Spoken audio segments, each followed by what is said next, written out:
Class 11th के लिए ये वन शॉर्ट वीडियो है वेव एंड ऑसिलेशन का।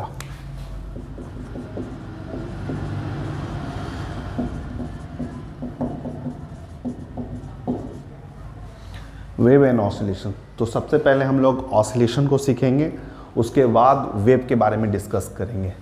तो ऑसिलेशन स्टार्टिंग में होगा, उसके बाद हम लोग वेव पर बात करेंगे। तो ऑसिलेशन क्या होता है? ये एक तरह का मोशन है। जैसे क्या है?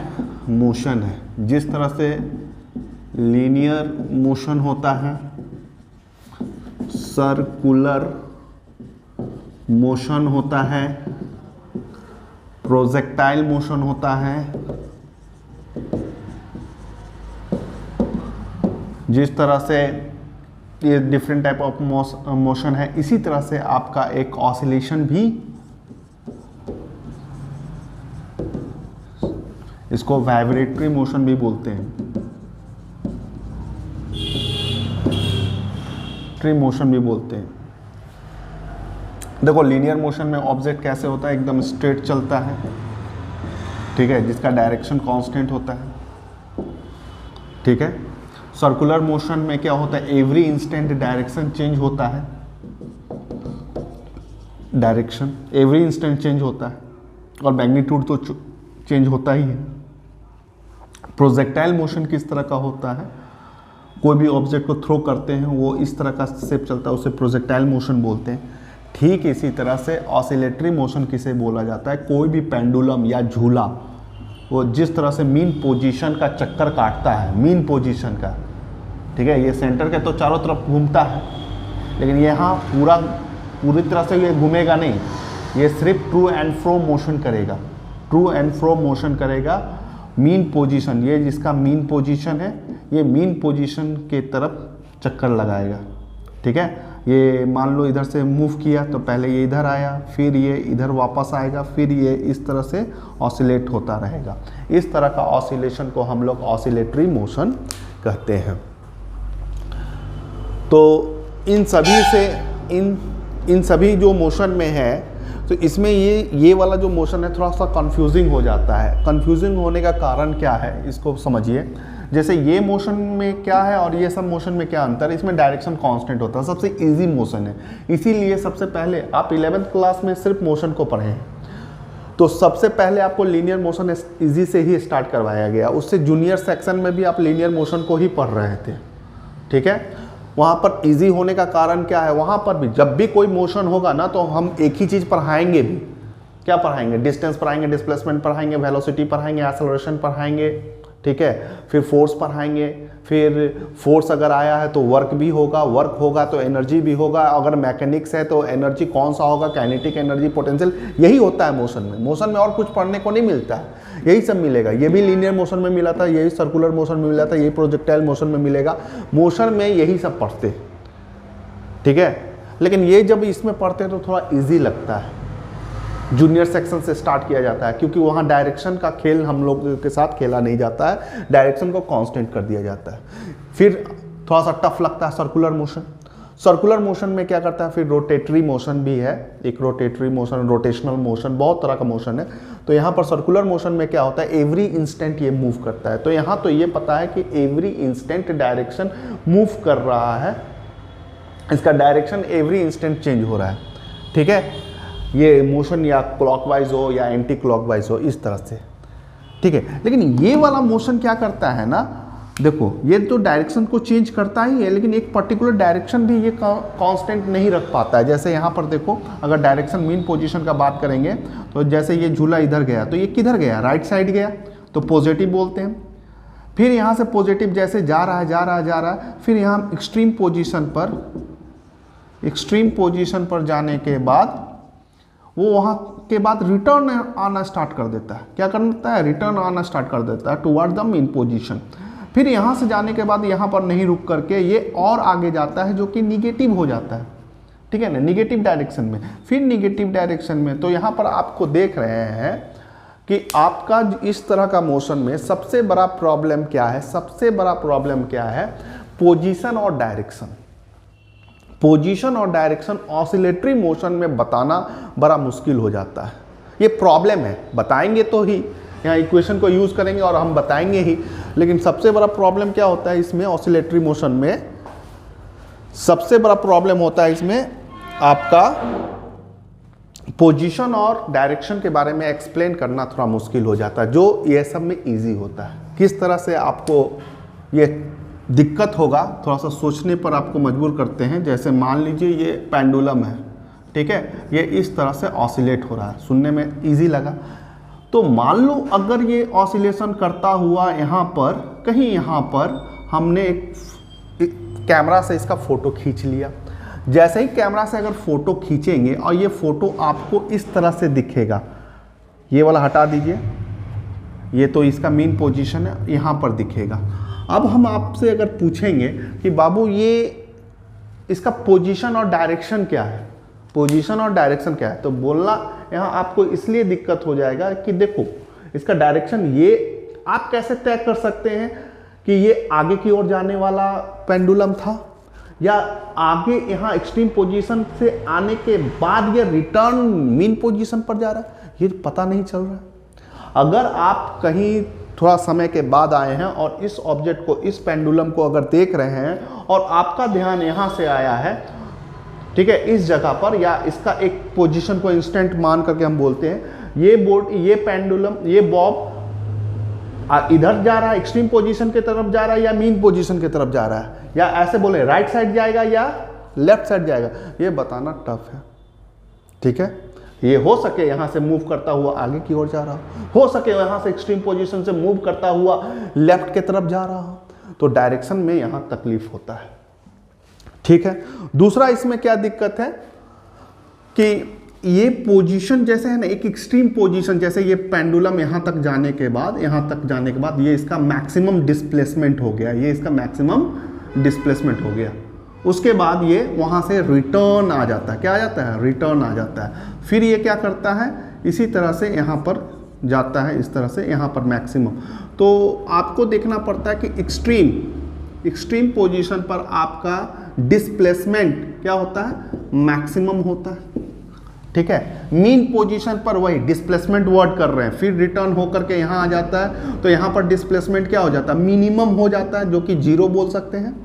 ठीक है, फिर यहाँ से अगर डिस्प्लेसमेंट, डिस्टेंस यूज नहीं कर रहे हैं वर्ड को, डिस्प्लेसमेंट इसलिए यूज कर रहे हैं क्योंकि आपका यहाँ पॉजिटिव, निगेटिव, 0 सब हो रहा है। डिस्टेंस ऑलवेज पॉजिटिव होता है, स्केलर क्वांटिटी में होता है। तो यहाँ से जैसे ये यहाँ से जाते समय ये पॉजिटिव वाई, फिर आते समय यहाँ डिक्रीज होते होते ये 0 हो गया, फिर यहाँ से डिस्प्लेसमेंट मैक्सिमम गया है एक्सट्रीम पोजीशन तक, लेकिन ये क्या है, निगेटिव में गया है, डायरेक्शन चेंज है। ठीक है, तो यहाँ यह सब समस्या है, और इस समस्या को दूर करने के लिए, मतलब ऑसिलेटरी मोशन में प्रॉब्लम क्या है, इस चीज़ को समझने के लिए आपको समझना होगा कि यहाँ पर पोजीशन और डायरेक्शन में प्रॉब्लम होता है, और इस प्रॉब्लम को सॉर्ट आउट करने के लिए हम लोग यूज़ करते हैं फेज को। एक फेज एक ऐसा फिजिकल क्वांटिटी, अगर इस टॉपिक में बहुत अगर स्टूडेंट को कंफ्यूजिंग होता होगा ना, तो एक वर्ड से फेज समझ में नहीं आता है, फेज समझ में ही नहीं आता, फेज होता क्या। तो फेज एक फिजिक्स का ऐसा शब्द है, ऐसा एक फिजिकल क्वांटिटी है जो कंप्लीट इंफॉर्मेशन देता है, जो कि कंप्लीट इंफॉर्मेशन देता है इस तरह का मोशन में, ऑसिलेटरी मोशन में, किसी भी पॉइंट का डायरेक्शन के बारे में और उसके पोजीशन के बारे में कंप्लीट इंफॉर्मेशन देता है। उस फिजिक्स का उस शब्द को हम लोग फेज कहते हैं। क्लियर है यहाँ तक? तो हम लोग ये सभी नहीं पढ़ करके हम लोग सिर्फ एक मोशन को पढ़ने जा रहे हैं जिसका नाम है ऑसिलेटरी मोशन। तो कुछ और नहीं पढ़ने जा रहे हैं, ऑसिलेटरी मोशन को ही पढ़ रहे हैं, मोशन ही पढ़ रहे हैं। ठीक है, तो सबसे पहले अगर मोशन पढ़ रहे हैं तो आप तो बोले सर मोशन में हम क्या पढ़ाएंगे, आपको डिस्प्लेसमेंट पढ़ाएंगे। पहला डिस्प्लेसमेंट पढ़ाएंगे, ठीक है, वाई से रिप्रेजेंट करते हैं। ठीक है, तो यहाँ पर डिस्प्लेसमेंट किस तरह से होगा, जैसे ये वाला पेंडुलम हम आपको दिखला दिए, ये यहाँ पर है और ये इस तरह से। ठीक है, तो ये आपका एक्सट्रीम पोजीशन रख लो, एक्सट्रीम पोजीशन रखो, 2 पोजीशन होता है, एक एक्सट्रीम पोजीशन, ये आपका मीन पोजीशन होगा, मीन पोजीशन होगा। तो बच्चा एक्सट्रीम है, यहाँ पर भी आपका क्या है, एक्सट्रीम पोजीशन है। तो एक्सट्रीम पोजीशन पर मैक्सिमम डिस्प्लेसमेंट होता है। जैसे यहाँ से चलना स्टार्ट किए, तो फर्स्ट स्टेप ऐसे चले, ठीक है, और ये आपका डिस्प्लेसमेंट क्या हुआ, मैक्सिमम हुआ, डिस्प्लेसमेंट मैक्सिमम। फिर यहाँ मैक्सिमम जाने के बाद डिस्प्लेसमेंट क्या हो रहा है, घट रहा है। यहाँ जाने के बाद और ऊपर नहीं जाएगा, यहाँ से घटना स्टार्ट होगा और घटते घटते यहाँ डिस्प्लेसमेंट हो जाएगा आपका 0। फिर यहाँ डिस्प्लेसमेंट धीरे धीरे इंक्रीज करना स्टार्ट हो जाएगा। ये स्टेप नंबर 1, आते समय स्टेप नंबर 2, ये स्टेप नंबर 3। फिर ये डिस्प्लेसमेंट आपका मैक्सिमम पर चला जाएगा, मैक्सिमम पर चला जाएगा लेकिन निगेटिव में जाएगा और फिर ये रिटर्न आएगा, ठीक है, धीरे धीरे डिस्प्लेसमेंट डिक्रीज होगा और यहाँ पर आएगा ये स्टेप नंबर 4। तो एक ऑसिलेशन, एक कंप्लीट ऑसिलेशन में 4 स्टेप होता है। एक कंप्लीट ऑसिलेशन में आपका कितना स्टेप होता है, 4, ठीक है, क्लियर है।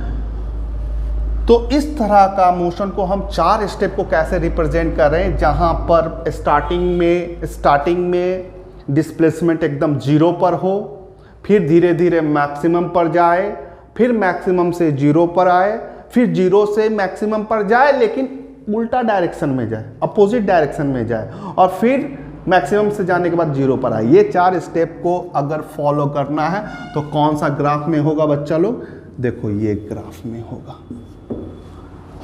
ठीक है। इस ग्राफ में देखो, यहाँ पर मीन पोजीशन है ये तुम्हारा, ठीक है। अभी डिस्प्लेसमेंट, ये y क्या है आपका, डिस्प्लेसमेंट शो कर रहा है, तो यहाँ पर डिस्प्लेसमेंट क्या है, 0 है, ठीक है।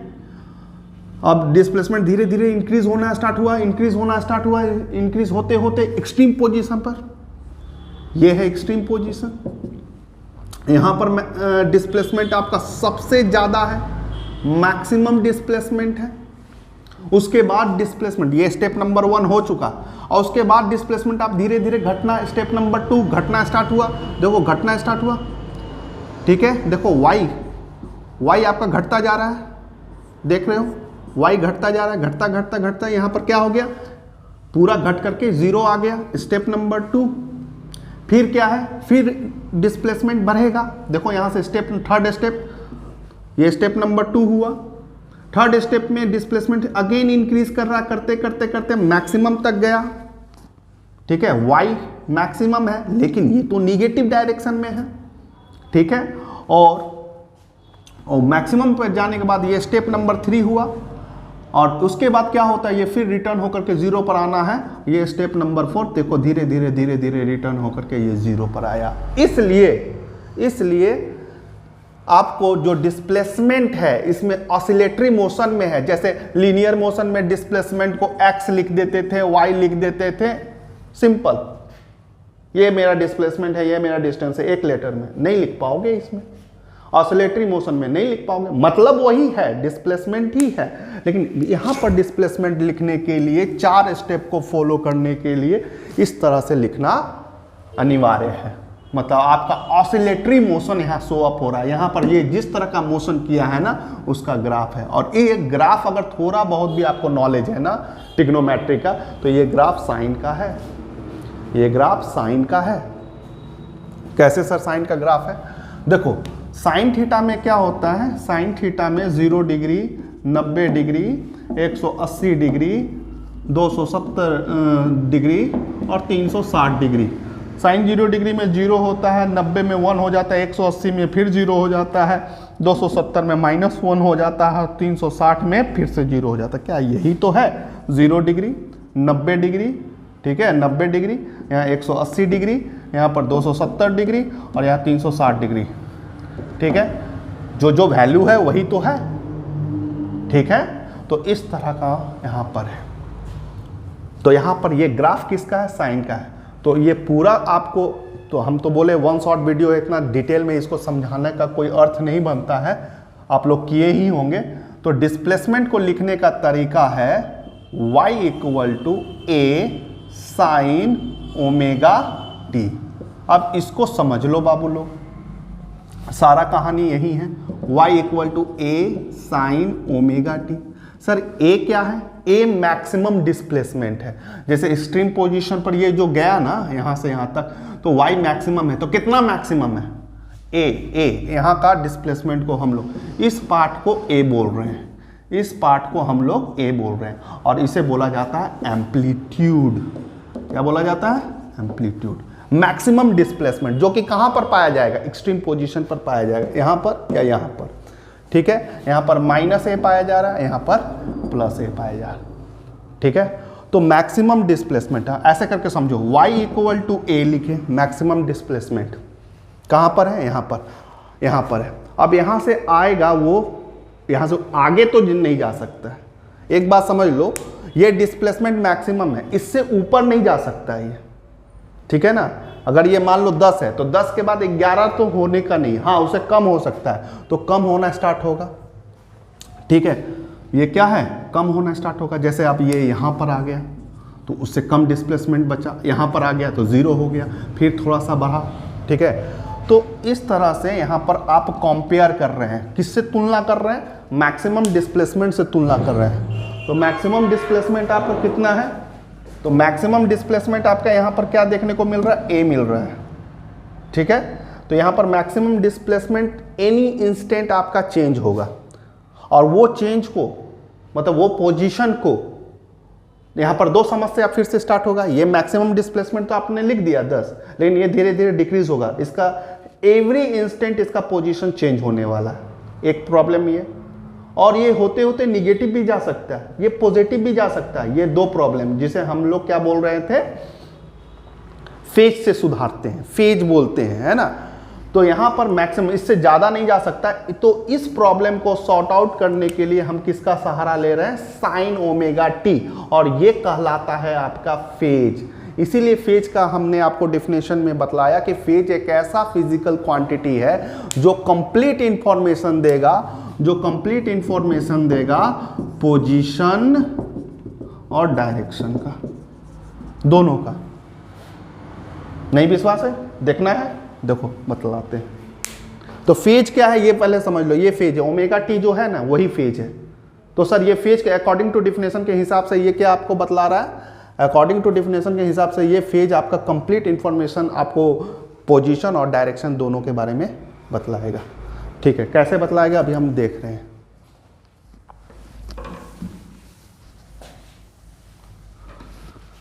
तो y = यहां पर a, यहां से दिखलाते हैं, y = a sine omega T. जैसे यहां पर हो तो कितना डिग्री है, 0 डिग्री है। ठीक है, तो y = a sine omega T, मतलब ये थीटा है, ये थीटा का वैल्यू कितना है, 0 डिग्री। कितना आया बच्चा लोग, साइन 0 डिग्री 0। ये पूरा आपको फेज बतलाया कि जब इसका पोजीशन 0 डिग्री यहां पर है, ठीक है, तो इसका एम्पलीट्यूड, इसका डिस्प्लेसमेंट कितना है, 0 के बराबर है। इंफॉर्मेशन दिया ये। दूसरा y = a sine omega T. ठीक है, यहां पर लिखें, अगर ये 90 पर है, थीटा = y = a साइन 90 करेंगे। साइन 90 कितना होता है, 1 होता है, और 1 मतलब a के बराबर। डिस्प्लेसमेंट कितना है, a। तो हम क्या बोल रहे थे कि जब वो एक्सट्रीम पोजीशन पर जाएगा तो मैक्सिमम डिस्प्लेसमेंट होगा, ये बता रहा है। सर आपने डायरेक्शन के बारे में भी बोला था, तो डायरेक्शन के बारे में भी ये इंफॉर्मेशन देगा। मान लो अगर y = एंगल थीटा यहाँ पर 270 डिग्री दे रहा है, वहाँ का एंगल बता रहा है, तो डिस्प्लेसमेंट क्या होगा उस जगह का, y = sign omega T, y = a, ठीक है, साइन 270, यहाँ पर 270 डिग्री का कितना होता है, -1 होता है। तो ये बतला रहा है लेफ्ट साइड होगा और इसका मैक्सिमम डिस्प्लेसमेंट होगा। 30 डिग्री में, 45 डिग्री में, जितना भी एंगल है सब में बताएगा। जैसे सपोज कर लो y = a साइन 30 डिग्री में कहाँ पर होगा, 30 डिग्री में आपका यहाँ पर 1/2 हो जाएगा, मतलब आधा डिस्प्लेसमेंट पर होगा। उसका डिस्प्लेसमेंट कितना होगा, आधा। तो यहाँ पर आप क्या देख रहे हैं, डिस्प्लेसमेंट का मैग्नीट्यूड भी दे रहा है, और प्लस माइनस यहाँ पर जो अकॉर्डिंग टू एंगल आ रहा है, तो उससे हम लोग को डायरेक्शन का भी पता चल रहा है।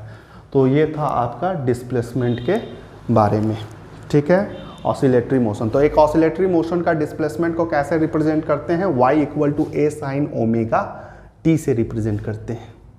क्लियर है यहाँ तक। फेज किसे बोलते हैं ये सब समझना जरूरी था। ओमेगा टी यहां पर फेज है। क्लियर है यहां तक? ठीक है, तो हम लोग अब इतना डिटेल में ना जाते हुए हम आपको एक वर्ड में हम लिख सकते हैं डिस्प्लेसमेंट क्या होता है, ए साइन ओमेगा टी होता है। हम तो यहाँ बता कर चले जाएंगे, लेकिन आप जैसे ही बुक खोलिएगा ना तो आपको देखने को मिलेगा A sine omega T minus five, A sine omega T plus five, इस तरह का तीनों आपको देखने को मिलेगा। तो सर आपने तो सिर्फ ये बताया, ये क्या है, ये क्या है, ये कब, ये फाइव क्यों आ जा रहा है? ठीक है, ये फेज डिफरेंस का है।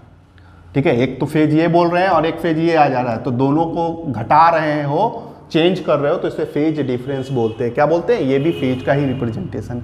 तो ये तीनों इक्वेशन कब लिखता है? अगर एक वर्ड में डिस्प्लेसमेंट का इक्वेशन लिखना पड़े ना तो इसको लिखना चाहिए A sine omega T plus minus five. ये मेन है, सब पूरा सब कुछ इसमें आ गया। ठीक है, सब कुछ इसमें आ गया।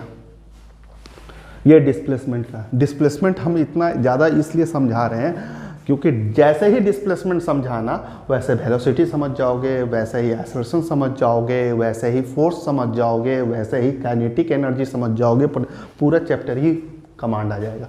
ओनली डिस्प्लेसमेंट को समझना है आपको। ठीक है, तो अभी तक आपने यही समझा कि जिस तरह से लीनियर मोशन में, जैसे लीनियर मोशन में डिस्प्लेसमेंट को हम x लिख दिया करते थे, y लिख दिया करते थे, सर्कुलर मोशन में हम लोग डिस्प्लेसमेंट को थीटा लिख दिया करते थे, इस तरह से, इसी तरह से मोशन बदला है। ऑसिलेटरी मोशन में हम लोग डिस्प्लेसमेंट को y equal to A sine omega T plus minus five लिखते हैं।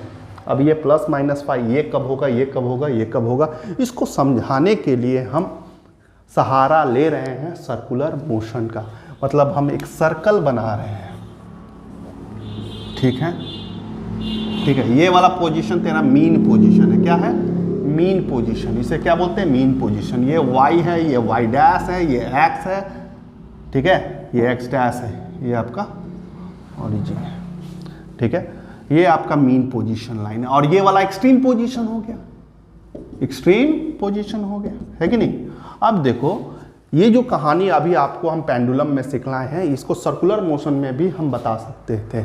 जस्ट लाइक इसको ऐसे रोटेट करके देखो, है ना, जैसे पेंडुलम इस तरह का बना हुआ है, ठीक है ना, तो इसको हमने ऐसा दिखलाया है, ठीक है ना, इस तरह से। मेन पोजीशन ये है, ठीक है ना, ऐसे। तो इसको ऐसे समझो थोड़ा सा, तो ये इधर क्या होगा, तेरा पॉजिटिव हो जाएगा, इधर क्या होगा, निगेटिव हो जाएगा। जैसे इधर क्या था, निगेटिव था, इधर क्या था, पॉजिटिव था। ठीक है, तो इससे समझते हैं। तो देखो, ऑसिलेटरी मोशन को अगर सिंपल वर्ड में बोला जाए ना मेरे हिसाब से, तो वो झूला की तरह है, झूलान। तो जब भी झूला में, जैसे अपने फ्रेंड को बैठाया, अपने फ्रेंड, मान लो एक झूला बनाते हो, ठीक है ना, एक झूला बैठाते हो और यहाँ पर अपने बहुत अच्छा से फ्रेंड को बैठाते हो और झूलाते हो। तो यहाँ कहाँ से स्टार्ट किए रे बच्चा? मीन पोजीशन से स्टार्ट किया, है ना। आराम रहता है ना बैठने में, साइलेंट रहता है, जीरो रहता है, आराम से वहाँ पर बैठ जाता है। तो यहाँ पर तुमने बैठाया, उसके बाद फोर्स लगाया और ये झूला में ऑसिलेट करना स्टार्ट हो गया। यही है ना। कहाँ से स्टार्ट किया? जीरो से स्टार्ट किया, मीन पोजीशन से स्टार्ट किया।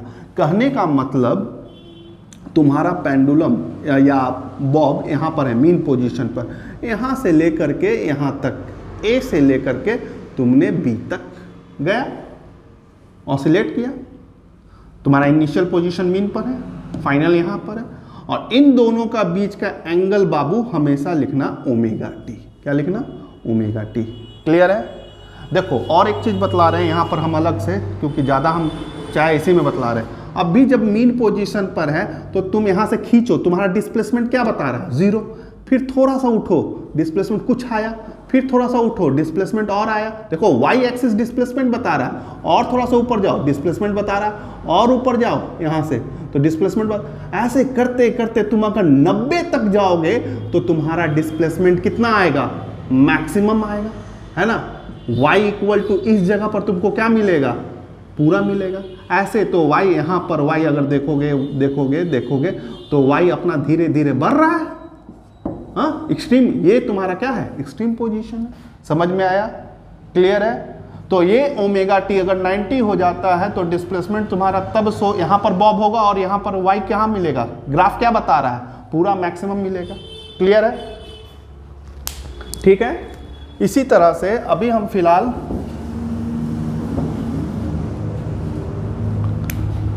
एक सर्कुलर ले लेते हैं और इस तरह से पॉइंट को मानते हैं यहाँ पर हो गया A, मीन पोजीशन से स्टार्ट किए हैं और A से B तक गया है। अभी डिस्प्लेसमेंट मैक्सिमम नहीं आया है, देख लो। अगर Y को देखना चाहोगे ना तो देखो Y यहीं तक है, ठीक है, Y1 लिखते हैं इसको। मैक्सिमम Y कहाँ तक जा सकता है, यहाँ तक, ये मैक्सिमम है। क्लियर है। ये वाला लाइन को एम्पलीट्यूड कहते हैं, रिप्रेजेंट करते हैं एम्पलीट्यूड से। हमने आपको बोला जहाँ से इन दोनों बॉब का इनिशियल पोजीशन और बॉब का फाइनल पोजीशन, या पत्थर बोलो, इस पत्थर का ये वाला पॉइंट A और B, इसके बीच का एंगल को क्या लेना है, ओमेगा टी हमेशा लेना है, ठीक है। अगर ये एंगल अगर आपका ओमेगा टी है तो वर्टिकल अपोजिट से ये भी ओमेगा टी होगा, या अल्टरनेट एंगल Z बन रहा है ना, पैरेलल लाइंस का एंगल क्या होता है, ओमेगा टी होता है। तो अगर ये ओमेगा टी है तो ये भी आपका ओमेगा टी है, ठीक है। डिस्प्लेसमेंट आप आसानी से नहीं निकाल सकते हैं। देखो डिस्प्लेसमेंट, देखो ये वाला ट्रायंगल काट करके निकाल लो, ये तो 90 है ना बाबू, तो इसको काट करके निकाल लो, तो ये 90 हो गया, ये तेरा एंगल ओमेगा टी हो गया, ठीक है। ये वाला तेरा एम्पलीट्यूड हो गया, ये वाला तेरा y हो गया। तेरे को y चाहिए तो हम ले रहे हैं साइन थीटा का मदद, मतलब ओमेगा टी p/h। p इसमें कौन है, p सर y है, h कौन है, a है, तो y equal to a sine omega T. देखो आ गया, प्रूव्ड हो गया। तो जब भी मीन पोजीशन से झूला को झुलाया जाता है ना, तब ये लिखा जाता है y equal to a sine omega T, ठीक है। लेकिन बहुत शरारती दोस्त लोग भी होते हैं, वो क्या करते हैं ना, अपने फ्रेंड को कंधे पर बैठा लेते हैं, झूला को ऊपर कर देते हैं, वहाँ पर बैठा देते हैं और वहाँ से झुलाते हैं। इंटेंसिटी ये होता है कि गिर जाओ तू भाई, तो वैसा नहीं। यहाँ पर मीन पोजीशन से जब झुलाओगे तो यहाँ पर होगा a साइन ओमेगा टी। अगर लेफ्ट से ऐसे उठा करके यहाँ पर बैठा करके करेगा, लेफ्ट से स्टार्ट करेगा तो यहाँ पर होगा ओमेगा टी -5, क्योंकि आपने स्टार्ट यहाँ से किया है बैठा करके फ्रेंड को, यहाँ से झुलाना स्टार्ट। अगर यहाँ से झुलाना स्टार्ट किया है तो प्लस में आ जाएगा a sine omega T plus. तो कहीं से भी झुला सकते हैं, ऑसिलेशन तो हम कहीं से स्टार्ट कर सकते हैं। ऐसा जरूरी थोड़ी ना है कि मीने पोजीशन से झूला ऑसिलेट करना है। मान लो बॉब यहाँ से लेके जा करके यहाँ से ऑसिलेट कर रहे हैं, लेफ्ट से हो सके राइट से, ठीक है ना। तो ये उसी का लिखने का तरीका, ये हम अभी और आपको समझा देंगे इसमें। देखिए दूसरा केस देखिए, सर्कुलर मोशन से आप इजीली समझ सकते हैं। जैसे फिर से यही सर्कुलर मोशन को रखते हैं, ठीक है, और इस बार जानबूझ करके हम यहाँ से पेंडुलम, तो A बॉब यहाँ पर A है, ये यहाँ से यहाँ तक मूव किया है B तक, इसके बीच का एंगल हम हमेशा बोलते हैं क्या लेना चाहिए, ओमेगा टी लेना चाहिए। और कंपेयर तो मीन पोजीशन से ही करेंगे, हम सारा एंगल को मीन पोजीशन से ही मानेंगे। तो इस बार मीन पोजीशन से तो ये वाला तो भटक गया है, ये कितना भटका है, 5 भटका है, ठीक है। अब हमको तो डिस्प्लेसमेंट खोजना है, तो यहाँ से अगर हम परपेंडिकुलर करेंगे तो हमको एंगल कौन वाला बताएगा, यही ना एंगल बताएगा, यहाँ से लेकर के यहाँ तक का एंगल।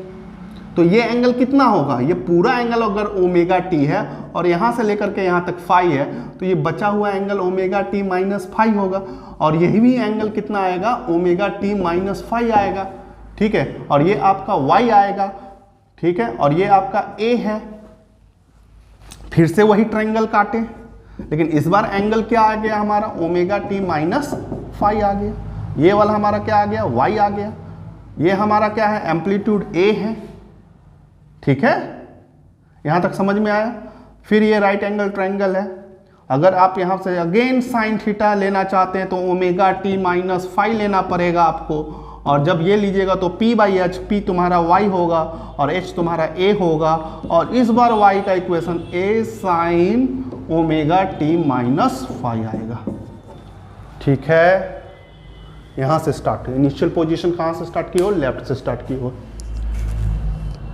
इसी का सिंपल वे अगर हम बोलना चाहें तो यहाँ पर मीन पोजीशन आपने यहाँ से स्टार्ट किया, यहाँ से स्टार्ट नहीं किया, यहाँ से पहला वाला में स्टार्ट किया था, इस बार स्टार्ट यहाँ से किया, तो ये इक्वेशन आया। स्टार्ट यहाँ से भी कर सकते हो, तब इसके बाद क्या होगा देखते हैं।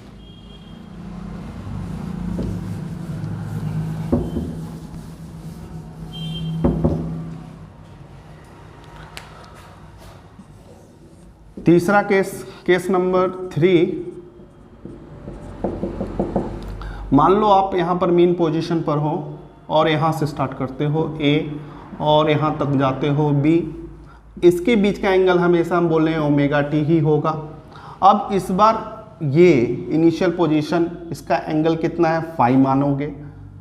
लेकिन जैसे ही अगर आपको खींचना है, y डिस्प्लेसमेंट खोजना है, तो यहाँ पर परपेंडिकुलर करोगे और z कहाँ से खोजना है आपको, यहाँ से परपेंडिकुलर किया, प्रोजेक्शन किया ना, इसके बीच का एंगल। ठीक है, तो इस बार एंगल क्या होगा, यहाँ से यहाँ तक एंगल बताना, तब तो अल्टरनेट एंगल इसके बराबर होगा और ये होगा ओमेगा टी प्लस फाई के बराबर।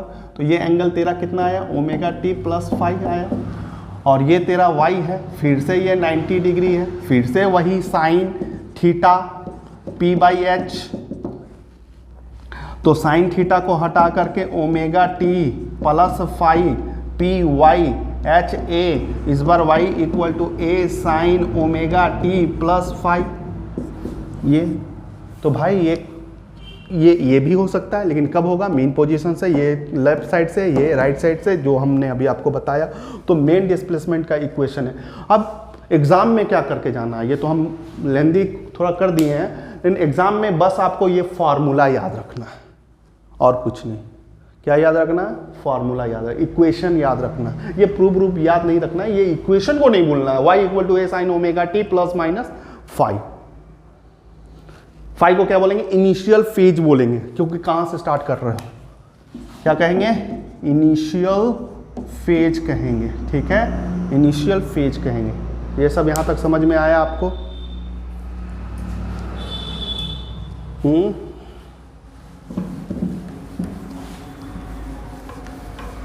तो हम स्टैंडर्ड केस को ले रहे हैं, केस 1, जो कि हम मान रहे हैं हम एक शरीफ फ्रेंड है और अपने फ्रेंड को चोट नहीं देना चाहते हैं, इसलिए हम तो झूला झुलाएंगे एकदम मेन पोजीशन से, y equal to a sine omega T से। फेज का भी खेला नहीं खेल रहे हैं। ठीक है, आगे बढ़ते हैं। मोशन है, ऑसिलेटरी मोशन है, तो दूसरा काम हम करने जा रहे हैं। अगर ये डिस्प्लेसमेंट आ गया है तो वेलोसिटी भी आ जाना चाहिए। वेलोसिटी का हम लोग जो सबसे तुम्हारा इजी पोर्शन है, velocity v equal to D X बटे डी टी, ये नहीं भूला होगा, एकदम स्टार्टिंग में काइनेमेटिक्स में पढ़ा था। ठीक इसी तरह से एक्सेलरेशन को नहीं भूला होगा, जिसको a बोलते थे, और dv बटे dt एक बार डिफ्रेंशिएट कर देता था तो क्या निकल जाता था, एक्सेलरेशन निकल जाता था। क्लियर है यहाँ तक? तो चलो वेलोसिटी निकाल देते हैं। तो वेलोसिटी निकालने के लिए हम यही दिमाग में रखें, एक बार इसको डिफ्रेंशिएट करेंगे और हमारा वेलोसिटी, और जब वेलोसिटी आ जाएगा तो एक बार डिफ्रेंशिएट करेंगे और वो हमको एक्सेलरेशन दे देगा। चलो, तो इसके लिए आपको डिफ्रेंशिएशन आना चाहिए। हम मान के चल रहे हैं कि आपको डिफ्रेंशिएशन आता है, तो हम लोग यहाँ पर y का डिफ्रेंशिएशन करें dy/dt। ठीक है, तो यहाँ पर d बटे dt a sine omega t, ये कांस्टेंट वैल्यू है, एम्पलीट्यूड जिसे हम बोल रहे हैं। dy/dt को हम v बोल सकते हैं, dy/dt को v बोल सकते हैं, a d बटे dt साइन ओमेगा t। अब देखो यहाँ पर जैसे डिफ्रेंशिएशन करेंगे तो v equal to dy/dt a, sine का डिफ्रेंशिएशन क्या हो जाएगा, cos omega t into omega. ठीक है, साइन का डिफ्रेंशिएशन cos होता है, ओमेगा हो गया, तो v equal to a omega cos omega t। अच्छी बात है, यहाँ तक क्लियर है, कोई दिक्कत नहीं। ये वेलोसिटी का ये फार्मूला, और भी इसको सिंपल कर सकते हो, इसको और भी सिंपल कर सकते हो। ठीक है ना, इसको और कैसे सिंपल करोगे वो बता रहे हैं। जैसे हम लोग ये फार्मूला जानते हैं, अभी एक्सेलरेशन का बात नहीं हो रहा तो एक्सेलरेशन को हटा दीजिए, एक्सेलरेशन से कोई मतलब नहीं है। तो जैसे sine square theta plus cos square theta equal to 1 होता है, तो कॉस को हम cos square theta equal to 1 minus sine square theta लिख सकते हैं ना। हाँ, तो कॉस थीटा यहाँ पर हम क्या लिख सकते हैं, root under 1 minus sine square theta. ये चलता है, ये जूनियर सेक्शन 10 क्लास का बच्चा लोग जानता होगा। तो v equal to A omega, इस कॉस को हटा करके हम root under 1 minus sine square omega T. अब यहाँ पर बार बार हम थीटा कर रहे हैं और यहाँ पर ओमेगा टी लिख रहे हैं, इसमें कहीं कंफ्यूजन होगा, तो इसके लिए हम एक बॉक्स में आपको समझा दे रहे हैं। जैसे इसको ज़्यादा दिमाग नहीं लगाओ, speed equal to distance by time जानते हो कि नहीं, ये तो सबसे बेसिक फार्मूला है लीनियर मोशन का। ये कब का है, लीनियर मोशन का है, ठीक है। अब इसी को अगर सर्कुलर मोशन में कन्वर्ट करना है, किसमें, सर्कुलर मोशन में कन्वर्ट करना है, तो डिस्टेंस को क्या बोलोगे, थीटा में, ठीक है, टाइम को टी में और स्पीड को ओमेगा में। ये सर्कुलर मोशन में यही सब लेटर होता है। और तो क्रॉस मल्टीप्लिकेशन करोगे तो थीटा इक्वल टू तुम्हारा क्या आ जाता है, ओमेगा टी। इसीलिए बाबू हम थीटा को हटा करके ओमेगा टी लिख रहे हैं, ठीक है। यहाँ तक समझ में आ गया। अब देखो यहाँ पर एक स्टेप पर और चलो, थोड़ा सा और सिंपल करते हैं। y equal to A omega root under 1 minus, अब साइन का यहाँ पर फॉर्मूला निकाल सकते हैं, जैसे sine omega T equal to Y by A. तो यहाँ पर साइन को हटा करके y बाई ए भी लिखा जा सकता है, और इसको थोड़ा सा कैलकुलेशन करने पर, सजाने पर, सिंप्लीफाई करने पर यहाँ इस तरह का आएगा। तो यहाँ पर v equal to A omega, A निकल जाएगा, root under A square Y square, A cut जाएगा, v equal to omega root under A square minus Y square. इससे छोटा तो नहीं हो सकता। ये सिंपल फॉर्म हो गया, यहाँ पर भी सही है, यहाँ पर भी सही है। ये दोनों फार्मूला आपको याद रखना है, याद रखना है।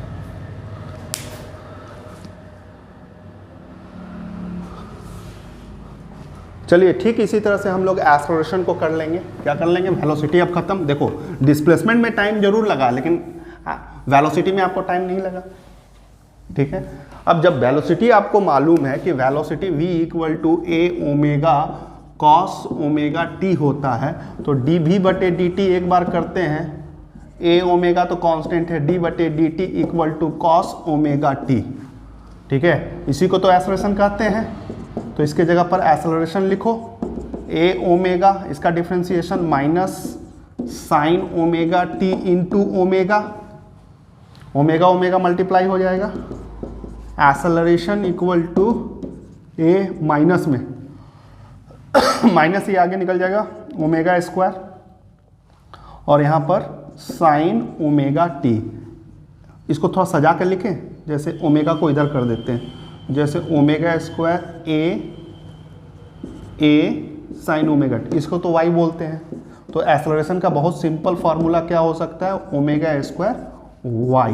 वाई तुम्हारा क्या है, डिस्प्लेसमेंट है। क्लियर है, ठीक है। ये इक्वेशन आपको सब कुछ बतलाएगा, सब कुछ बतलाएगा। बतलाने का मतलब जैसे कब क्या होगा ये सब बतलाएगा। जैसे ये आपका दो पोजीशन है, आपको याद रखना है। जैसे ये आपका मीन पोजीशन है, ये आपका एक्सट्रीम है, ये आपका एक्सट्रीम पोजीशन है। तो एक्सट्रीम पोजीशन पर थोड़ा सा अपना बियॉन्ड बुक जाओ और सोचो इस तरह का झूला में यहाँ पर डिस्प्लेसमेंट क्या होगा, डिस्प्लेसमेंट तो मैक्सिमम होगा। वेलोसिटी क्या होगा, वेलोसिटी रुक जाएगा मैक्सिमम पर जाने पर, तभी तो रिटर्न आएगा ना, तो वेलोसिटी रुक जाएगा। एक्सेलरेशन क्या होगा, एक्सेलरेशन भी जब वेलोसिटी ही नहीं है तो एक्सेलरेशन क्या होगा, जीरो होगा। इस पोजीशन पर, मीन पोजीशन पर तुम्हारा ये जीरो होगा, ठीक है। वेलोसिटी मैक्सिमम होगा, ठीक है, वेलोसिटी यहाँ से आएगा तभी तो ये यहाँ पर रुक नहीं पाएगा, और इस वेलोसिटी के चलते ये ऊपर की ओर ट्रेवल करेगा, तो यहाँ वेलोसिटी मैक्सिमम होगा, यहाँ का एक्सेलरेशन भी होगा, ठीक है।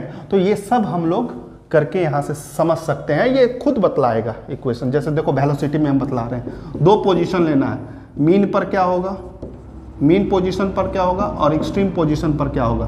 तो मीन पोजीशन पर y क्या होता है, तेरा डिस्प्लेसमेंट क्या होता है, जीरो होता है, और यहाँ पर y क्या होता है, मैक्सिमम। मैक्सिमम मतलब एम्पलीट्यूड के बराबर होगा। तो इसको पुट करके चेक कर लो, v इक्वल टू ओमेगा, ये तुम्हारा क्या हो गया, जीरो, तो रूट अंडर ए स्क्वायर, ये तो जीरो हो गया। तो यहाँ पर v equal to A omega, देखो मैक्सिमम वेलोसिटी आ गया। और यहाँ पर जैसे ही ये बैठाते हो v equal to omega root under A square, फिर ए स्क्वायर, देखो वेलोसिटी तुम्हारा 0 आ रहा है, सब कुछ बतलाएगा। ठीक इसी तरह से एक्सेलरेशन भी बतलाएगा। एक्सेलरेशन में यहाँ निगेटिव साइन आ रहा है, वो भी बहुत इंपॉर्टेंट चीज बतला रहा है। निगेटिव साइन यहाँ पर क्या इंडिकेट कर रहा है कि एक्सेलरेशन हमेशा डिस्प्लेसमेंट के अपोजिट रहेगा। अगर तेरा डिस्प्लेसमेंट इधर हो रहा है तो एक्सेलरेशन का डायरेक्शन इधर होगा, अगर डिस्प्लेसमेंट इधर हो रहा है तो एक्सेलरेशन का डायरेक्शन इधर होगा। ठीक है, क्लियर है? तो हम लोग कहाँ तक पहुँच गए? डिस्प्लेसमेंट पहुँच गए, वेलोसिटी पहुँच गए, एक्सेलरेशन पहुँच गए। और एक्सेलरेशन के बाद क्या आता है? एक्सेलरेशन के बाद फोर्स आता है कि नहीं? एक्सेलरेशन के बाद क्या आएगा? फोर्स आएगा, क्योंकि फोर्स बनता कैसे है? Mass into acceleration. तो एक्सेलरेशन आ चुका है तो फोर्स भी आएगा। तो यहाँ पर फोर्स पढ़ने से पहले, जैसे सर्कुलर मोशन में अगर हम बात करते थे कि बाबू सर्कुलर मोशन में अगर एक पत्थर लिए और उसको धागा पे बांध करके इस तरह से रोटेट कर रहे हैं, हम बोले कौन सा मोशन है, यहाँ कौन सा फोर्स है, तो तुम एट ए टाइम बोल दोगे सर यहाँ पर सर्कुलर मोशन है ना, तो यहाँ धागा में जो अगर सर्कुलर मोशन है तो सर्कुलर मोशन को घूमने के लिए सेंट्रीपिटल फोर्स का जरूरत पड़ता है, तो यहाँ सेंट्रीपिटल फोर्स है। तो फिर हम यहाँ पर बात करेंगे धागा में कौन सा फोर्स लगा। सर धागा में टेंशन लग रहा होगा, ठीक है ना, कोई मास रखा हुआ है टेबल पर, वहाँ पर कौन सा फोर्स लग रहा है? वेट लग रहा है। तो तुम हर एक कंडीशन में फोर्स बदल जाता है, फोर्स का नाम बदल जाता है कि नहीं, वो देखे हो। जैसे यहाँ पर सेंट्रीपिटल फोर्स बताएं, टेंशन बताएं। तो बाबू इस तरह का मोशन ऑसिलेटरी मोशन को लाने वाला फोर्स का नाम कौन है? ऑसिलेटरी मोशन में ऐसा तो नहीं, जैसे सर्कुलर मोशन है तो सेंट्रीपिटल फोर्स रिक्वायर्ड है, बहुत जरूरी है, सेंट्रीपिटल फोर्स होना ही चाहिए। ठीक इसी तरह का सवाल हम पूछ रहे हैं कि अगर जो ऑसिलेटरी मोशन है, जो पूरी तरह से सर्कुलर नहीं मूव करता है, जो टू एंड फ्रो मोशन करता है, वहाँ पर कौन सा फोर्स जिम्मेवार है इस तरह का मोशन लाने को? इस फोर्स को बोलते क्या है? तो इस फोर्स को बोलते, और ये फोर्स बताने वाला पहला साइंटिस्ट कौन था? ये सब कुछ सवाल है। तो इस फोर्स को बोलते हैं restoring force. Work power energy में आपने पढ़ा था, और उस साइंटिस्ट का नाम है हुक्स, और वहाँ पर आपने पढ़ा था हुक्स लॉ। तो थोड़ा सा फोर्स से पढ़ ले, याद रखो ऑसिलेटरी मोशन को लाने के लिए आपका कौन सा फोर्स रिक्वायरमेंट होना चाहिए? तो वो है restoring force. Restoring force FR is directly proportional to displacement. हमने यहाँ डिस्प्लेसमेंट वहाँ x में लिया था, अभी हमारा डिस्प्लेसमेंट y में मान रहे हैं तो हमने y में लिखा। तो restoring force is directly proportional to y equal to proportionality तोड़ोगे, वहाँ पर भी तोड़े थे रीस्टोरिंग फोर्स, तो माइनस KY आया था। ठीक है, ये K क्या है? कांस्टेंट प्रोपोर्शनलिटी है, और इसे हम लोग बोलते थे स्प्रिंग कांस्टेंट। क्या बोलते थे? स्प्रिंग कांस्टेंट बोलते थे। ठीक है, ये स्प्रिंग कांस्टेंट है। नेगेटिव साइन जानते ही हो, जैसे स्प्रिंग वाले में, जैसे ये स्प्रिंग को आपने ऐसे खींचा, ठीक है, यहाँ पर खींचा तो डिस्प्लेसमेंट किधर हुआ? इधर। रीस्टोरिंग फोर्स किधर लगेगा? इधर लगेगा। अगर इसको कंप्रेस किया है, इसको कंप्रेस कर दिया, तो डिस्प्लेसमेंट किधर हुआ? इधर। मीन पोजीशन से डिस्प्लेसमेंट किधर हुआ? इधर। रीस्टोरिंग फोर्स किधर लगेगा? इधर। ठीक है, निगेटिव साइन वही बतला रहा है कि जिधर भी आपका डिस्प्लेसमेंट होगा उसका उल्टा डायरेक्शन में रीस्टोरिंग फोर्स लगेगा। तो ये थोड़ा सा जानकारी जो वर्क पावर एनर्जी में था वही है, उसी फोर्स को देखना है। ठीक है, फोर्स से रिलेटेड और एक छोटा मोटा बात याद रखिएगा, जैसे यहाँ पर K है, तो ऑसिलेटरी मोशन में K का वैल्यू, जैसे कांस्टेंट प्रोपोर्शनलिटी लिखे है ना, तो इसका वैल्यू क्या होता है, इसको भी निकाल करके आपको समझाते हैं। देखिए कैसे होता है। कांस्टेंट, यहाँ जो स्प्रिंग कांस्टेंट है उसी का वैल्यू हम निकालना सिखा रहे हैं आपको।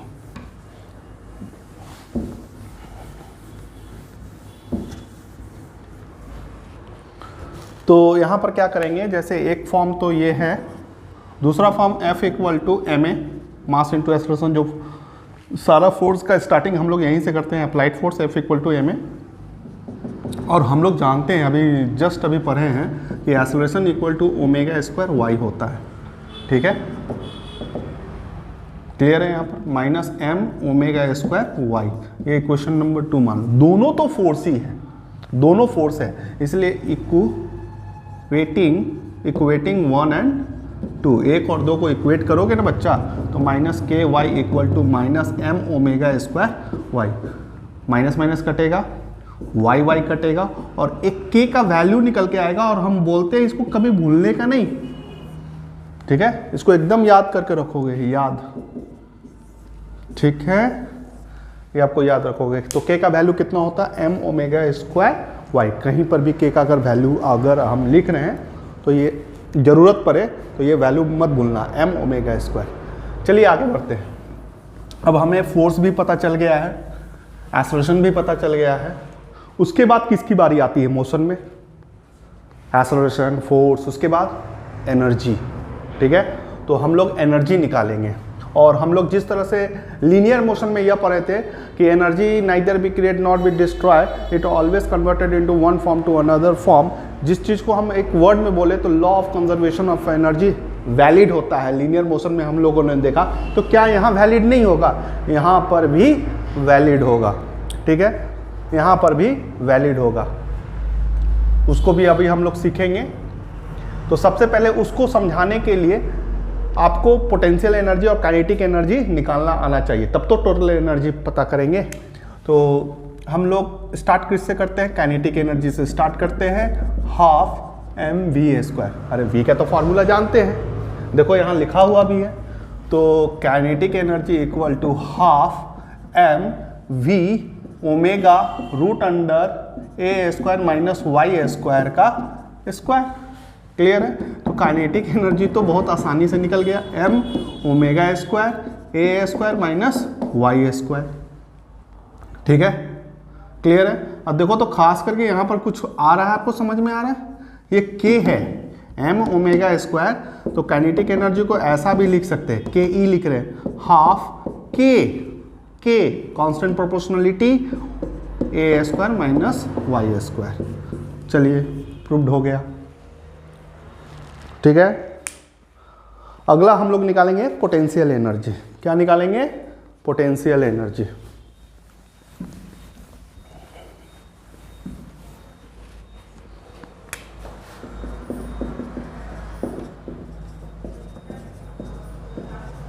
पोटेंशियल एनर्जी, देखो कोई भी एनर्जी हो, हम बार बार बोलते हैं कोई भी एनर्जी हो, एनर्जी का मतलब क्या होता है, वर्क होता है। अगर एनर्जी को निकालना है, ठीक है, क्लास 12th में भी अगर आप देखिएगा 3 वर्ड आपको क्लास 10 से ही पीछा कर रहा है, electric potential difference, electric potential energy, ये 3 वर्ड होता है। और अगर पोटेंशियल वर्ड जब भी आपके लाइफ में आता है, उसको डिफाइन करना है, उसको समझना है, तो आपको वर्क से ही डिसाइड होगा कि किसका कितना पोटेंशियल है, ठीक है, क्लियर है। तो हम भी आज मैकेनिक्स में आया है और भी ऑसिलेटरी मोशन में आया है पोटेंशियल एनर्जी, फिर भी अगर ये यहाँ पर भी आया है तो हम यहाँ पर उसी का सहारा लेंगे, वर्क से ही निकालेंगे, ठीक है। तो हम मानते हैं small amount of work done करने वाले हैं, वर्क डन अगेंस्ट, ये वर्ड यूज करेंगे, अगेंस्ट दी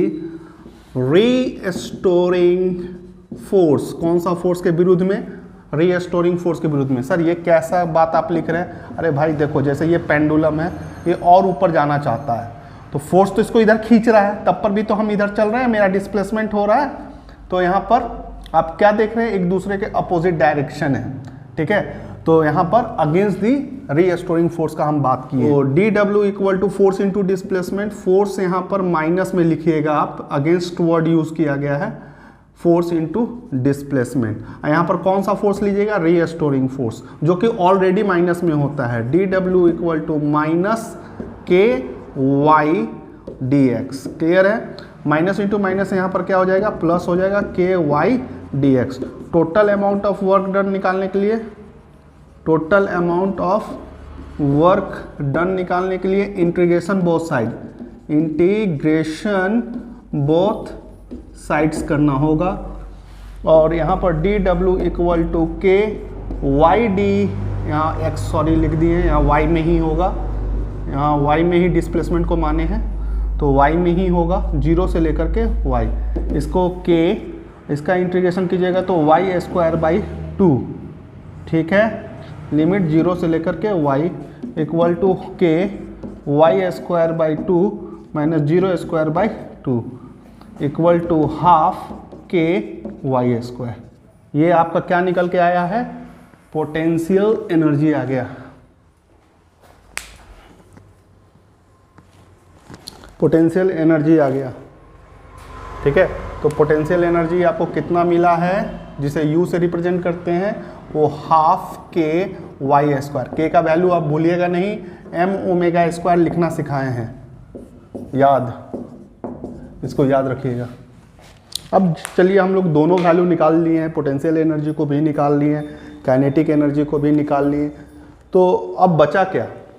अब बचा मैकेनिकल एनर्जी, जो सम ऑफ पोटेंशियल एनर्जी और काइनेटिक एनर्जी होता है, ठीक है। और जिसके बारे में हम लोगों ने सीखा है कि पोटेंशियल एनर्जी और काइनेटिक एनर्जी में बदलाव हो सकता है, पोटेंशियल एनर्जी और काइनेटिक एनर्जी में बदलाव हो सकता है, लेकिन टोटल एनर्जी आपका कांस्टेंट होता है, मैकेनिकल एनर्जी आपका कांस्टेंट होता है। क्लियर है?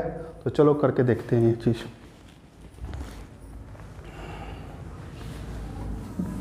जिसे law of conservation of energy भी कहते हैं, law of conservation of energy. देखो पहले हम इसको बाय फिगर आपको समझा देते हैं कि क्या हम प्रूव करने वाले हैं।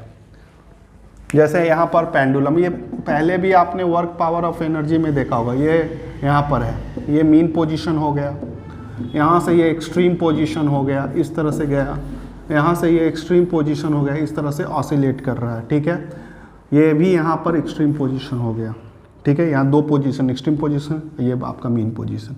अगर हम बोलेंगे बाबू कि यहाँ पर पेंडुलम, यहाँ का पोटेंशियल एनर्जी क्या है मीन पोजीशन, तुम बोलोगे 0 है। क्यों? पोटेंशियल एनर्जी वहाँ पर जब पढ़ाए थे जूनियर सेक्शन में, mgh या स्टार्टिंग कैनेमेटिक्स में भी वर्क पावर एनर्जी में पढ़ाया गया था। पोटेंशियल एनर्जी को mgh बोला जाता है। इसको समझाने के लिए बोल रहे हैं भाई, यहाँ पर mgh हमने नहीं लाया है, ठीक है। जो समझाने के लिए, ये वाला फॉर्मूला आप लोग ने जानते हैं, इसको mgh होता है। तो यहाँ पर हाइट है क्या? हाइट तो यहाँ 0 है, हाइट आपका 0। देखो यहाँ हाइट पकड़ रहा है, यहाँ हाइट मैक्सिमम है, तो यहाँ पर पोटेंशियल एनर्जी क्या होगा? मैक्सिमम। यहाँ पर पोटेंशियल एनर्जी हाइट ही नहीं है, जिसके वजह से पोटेंशियल एनर्जी मिनिमम, फिर यहाँ पर पोटेंशियल एनर्जी क्या होगा? मैक्सिमम। अच्छा, अब काइनेटिक एनर्जी का बात करते हैं। अब यहाँ पर जैसे झूला जा रहा है, यहाँ तो रुक ना जाएगा। अगर जब रुक जाएगा तो काइनेटिक एनर्जी का हाफ mv², तो v जब 0 हो जाएगा, जो कि यहाँ पर बताया गया है कि एक्सट्रीम पोजीशन पर वेलोसिटी 0 होता है, अगर यही 0 हो जाएगा तो क्या करोगे? काइनेटिक एनर्जी तो एक्सट्रीम पोजीशन पर तुम्हारा 0 होता है, ठीक है, मिनिमम है, ठीक है। और यहाँ पर काइनेटिक एनर्जी सबसे ज़्यादा होगा। क्यों? सबसे ज़्यादा वेलोसिटी पाया जाता है, हाफ mv², मैक्सिमम होगा। और फिर यहाँ पर काइनेटिक एनर्जी तेरा मिनिमम होगा। तो आप क्या देख रहे हैं? जब काइनेटिक एनर्जी मैक्सिमम हो रहा है तब जब काइनेटिक एनर्जी मैक्सिमम हो रहा है तो पोटेंशियल एनर्जी 0 हो जा रहा है। और जब पोटेंशियल एनर्जी मैक्सिमम हो रहा है तो काइनेटिक एनर्जी, तो ये तो कन्वर्सन है, ये कन्वर्सन है। Potential energy is always converted into kinetic energy and kinetic energy is converted into potential energy, but total energy आपका कभी भी चेंज नहीं होगा। ये 9 क्लास का एक लॉ ऑफ कंजर्वेशन, 3 बॉल वाला पोजीशन पर रखता है ना, एक बॉल को फेंका जाता है यहाँ A-B-C पोजीशन पर, ठीक है ना, वहाँ पर mgh करके और काइनेटिक एनर्जी करके प्रूव करके आपने सभी जगह पर देखा था और सभी जगह एक जैसा आया था 9 क्लास में। तो वही वाला चीज़ यहाँ पर हम लोगों को प्रूव करना है ऑसिलेशन में। तो कुछ नया नहीं है, कुछ नया नहीं है। तो इसको चलिए प्रूव करने जा रहे हैं यही बात को। देखो प्रूव करने के लिए हमको जो चीज़ चाहिए था वो मिल चुका है, मैकेनिकल एनर्जी, जिसे हम टोटल एनर्जी भी बोलेंगे, और जिसको फार्मूला जानते हो kinetic energy plus potential energy. क्या? पोटेंशियल एनर्जी, ये फार्मूला होता है। तो टोटल एनर्जी इक्वल टू यहाँ पर काइनेटिक एनर्जी तुम्हारा क्या आया था? हाफ KA² माइनस YA², और पोटेंशियल एनर्जी आया था हाफ KY²। दोनों को जोड़ करके देख रहे हैं तो half KA² minus half KY², half KY²। बाबू ये वाला कट गया।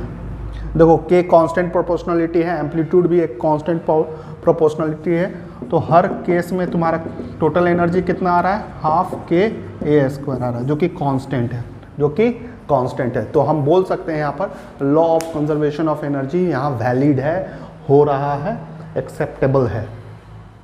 ठीक है, क्लियर हुआ यहाँ तक?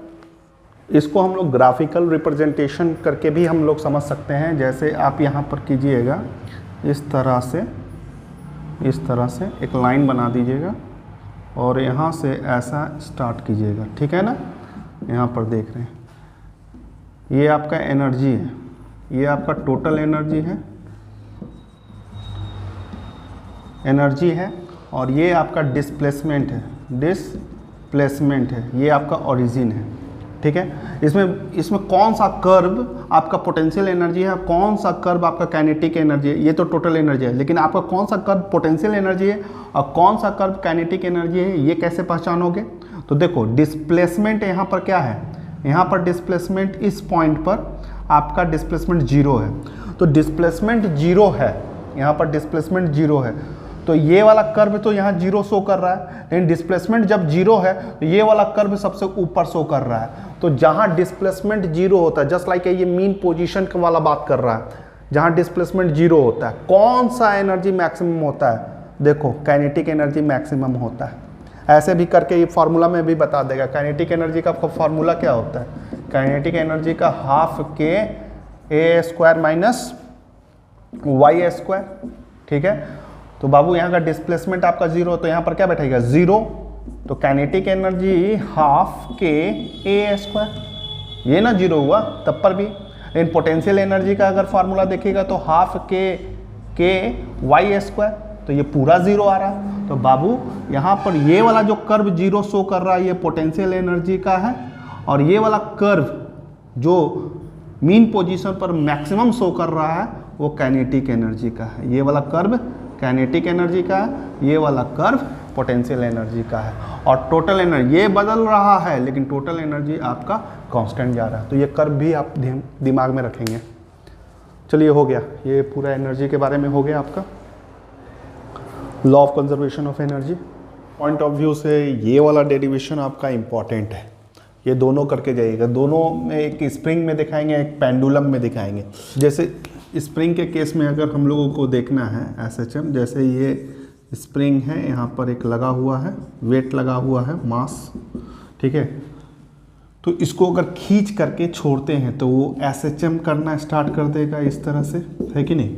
तो उसका एसएचएम का हम लोग टाइम पीरियड निकालेंगे। 1 साइकिल बनने में क्या समय लगता है उसे हम लोग टाइम पीरियड बोलते हैं। मतलब एक बार नीचे जाएगा 1, फिर वापस आएगा मेन पोजीशन पर 2, फिर मेन पोजीशन से ऊपर की ओर जाएगा 3, फिर 3 से मतलब ऊपर से मेन पोजीशन पर आएगा ये 4। ये 4 स्टेप करने में इसको कितना समय लगता है उसे हम लोग क्या कहते हैं? टाइम पीरियड कहते हैं। तो ये हम लोग स्प्रिंग के केस में भी निकालेंगे।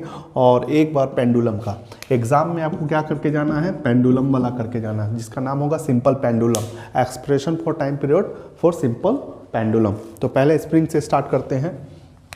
तो कैसे निकालेंगे, इसका प्रोसेस क्या है? बस फोर्स से इक्वेट करना है। एक बार फोर्स यहाँ पर जो खींचे हो, यहाँ इसको खींचोगे तो यहाँ पर डिस्प्लेसमेंट किधर हुआ? इधर हुआ। रीस्टोरिंग फोर्स किधर लगेगा? ऊपर की ओर लगेगा। ठीक है, तो रीस्टोरिंग फोर्स कितना होता है? माइनस के वाई होता है, पहला इक्वेशन। ये रीस्टोरिंग फोर्स आया क्यों? ये सवाल तुमने खींचा, अप्लाइड फोर्स लगाया है, F = ma। ठीक है, एक्सेलरेशन कितना होता है? माइनस ओमेगा स्क्वायर वाई होता है, तो F = m minus omega square Y.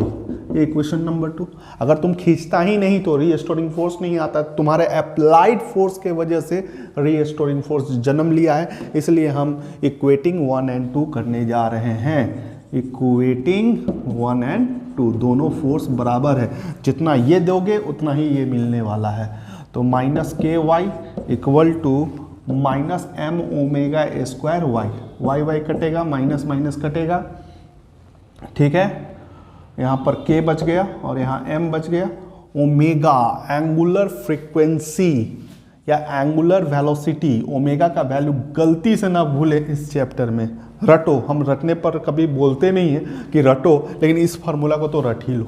2π/t होता है और 1/t क्या होता है? फ्रीक्वेंसी होता है। तो omega equal to 2 pi by frequency. Tremendous use है, गलती से ये भूलना नहीं है आपको। इस बार हम याद एक बार नहीं लिखेंगे, दो बार लिखेंगे, याद करके रखना, ठीक है। तो चलिए, तो ओमेगा यहाँ पर आपका कितना आ गया, यहाँ पर 2 पाई बाई टी का स्क्वायर। आपका जो डेरिवेशन चाहिए आपके सामने में है, के है, एम है, 4 पाई स्क्वायर है, या इसको हम लोग 4 पाई स्क्वायर है, और यहाँ पर टी स्क्वायर है।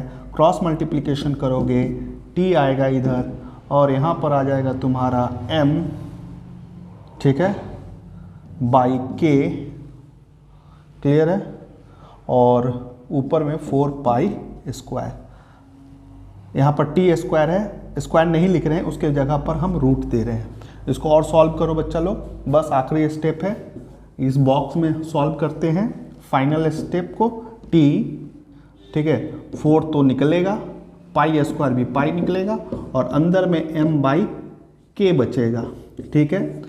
तो ये फार्मूला आया है स्प्रिंग का। इसमें आपको सीखने को क्या मिल रहा है, क्या बता रहा है ये फार्मूला? फार्मूला क्या बोल रहा है? फार्मूला भी बोलता है, सिर्फ आप लोग नहीं बोलते, फार्मूला भी बोलता है। फार्मूला ये बोल रहा है कि ये टाइम पीरियड मास पर डिपेंड करेगा, ये टाइम पीरियड मास पर डिपेंड करेगा। दूसरा, ये टाइम पीरियड स्प्रिंग कांस्टेंट पर डिपेंड करेगा कि स्प्रिंग कितना कठोर है, हार्ड है, ठीक है। जैसे बहुत हार्ड, जैसे पेन का स्प्रिंग लेते हो बहुत लचीला रहता है, कुछ हार्ड स्प्रिंग भी आप लोगों ने देखा होगा। तो हार्ड स्प्रिंग का मतलब के का वैल्यू बढ़ जाएगा, के का वैल्यू बढ़ जाएगा। तो के का वैल्यू अगर बढ़ेगा, अगर के का वैल्यू बढ़ेगा तो टाइम घट जाएगा, टाइम घट जाएगा। क्यों घटेगा? क्योंकि अगर इसको खींचेंगे और बहुत हार्ड स्प्रिंग होगा ना, तो ये इससे बहुत स्पीड से ऊपर की ओर खींचेगा, और इसका जो टाइम पीरियड है, प्रोसेस, 4 स्टेप चलने का जो प्रोसेस है, तुरंत कंप्लीट कर देगा, और इसलिए इसका टाइम पीरियड कम बतलाया जाएगा, टाइम पीरियड कम आएगा। समझ में आ रहे हो? दूसरा यहाँ पर है कि ये मास पर डिपेंड करता है, मास, ठीक है। तो मास पर डिपेंड कैसा करता है?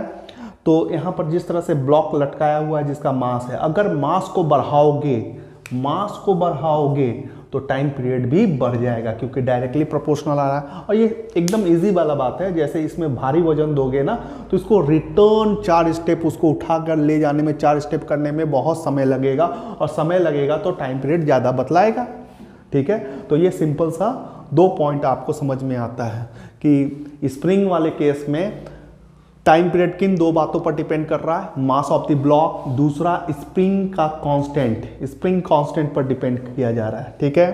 क्लियर है? चलिए आगे बढ़ते हैं। अब हम लोग एक्सप्रेशन करने जा रहे हैं सिंपल पेंडुलम का, जो एग्जाम पॉइंट ऑफ व्यू से सबसे ज़्यादा इंपॉर्टेंट है। इस टॉपिक का नाम है सिंपल पेंडुलम। तो एक सिंपल सा पेंडुलम बनाते हैं, एक धागा लेते हैं, पेंडुलम करेंगे, ये आप भी कर सकते हैं, और इस तरह से ये ऑसिलेट कर रहा है, अच्छी बात है। यहाँ पर इस बॉब का वजन जो होगा mg, जो कि नीचे की ओर लगेगा, क्लियर है। हम किस वजह को खोजना चाह रहे हैं?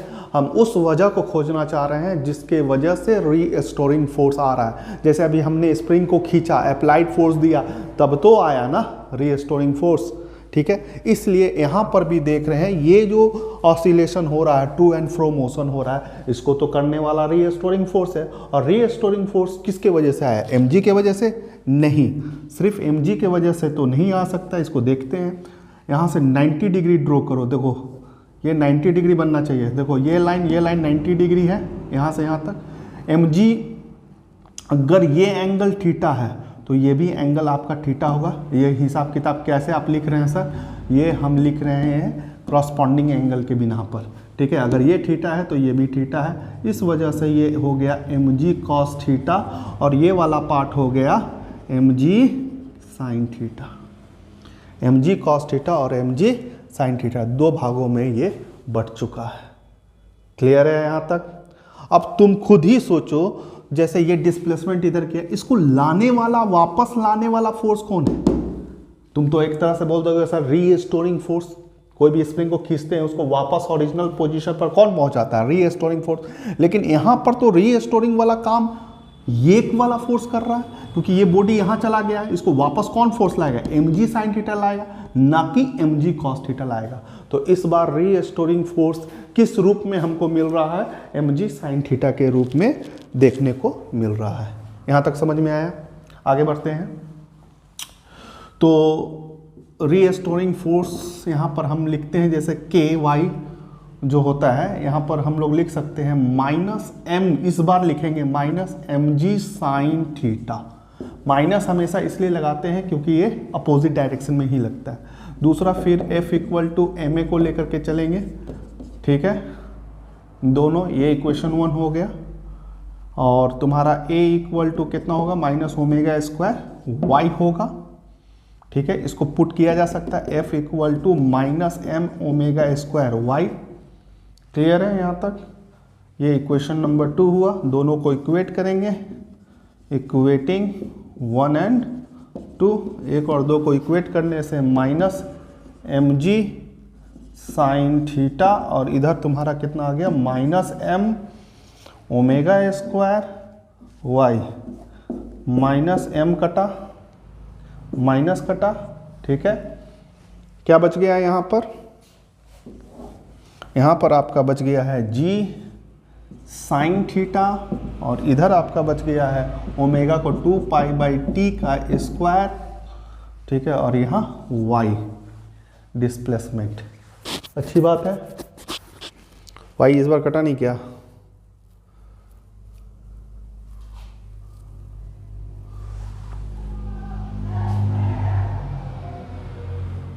ठीक है, आगे बढ़ते हैं।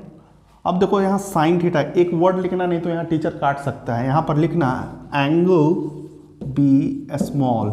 ये वर्ड जब भी लिखोगे ना, तब तुम्हारा ये जो भी है साइन थीटा है, इसको तुम थीटा लिखने का अधिकार मिल सकता है, या दूसरा साइन थीटा को तुम टेन थीटा लिख सकता है। ये दोनों अधिकार तब मिलता है जब तुम ये लिखोगे एंगल बी स्मॉल। अगर ये नहीं लिख करके डायरेक्ट बैठाओगे तो काट सकता है टीचर। तो यहाँ पर हम लिख रहे हैं एंगल बी स्मॉल, और इस बार साइन थीटा को इसलिए हम थीटा ले रहे हैं। तो g equal to theta 2 pi by t का होल स्क्वायर, यहाँ पर y है। अब थीटा क्या होता है? एंगल होता है। ये क्या है? Angle theta. इसका फॉर्मूला क्या होता है? आर्क बाई रेडियस होता है, ठीक है। तो थीटा आर्क क्या है बाबू? आर्क तो ये है, ये कितना है? y के बराबर है। और ये क्या है? लेंथ, धागा है, धागा का लंबाई l है। तो आर्क के जगह पर हम y लिखेंगे और रेडियस के जगह पर l लिखेंगे। यहाँ तक समझ में आ गया?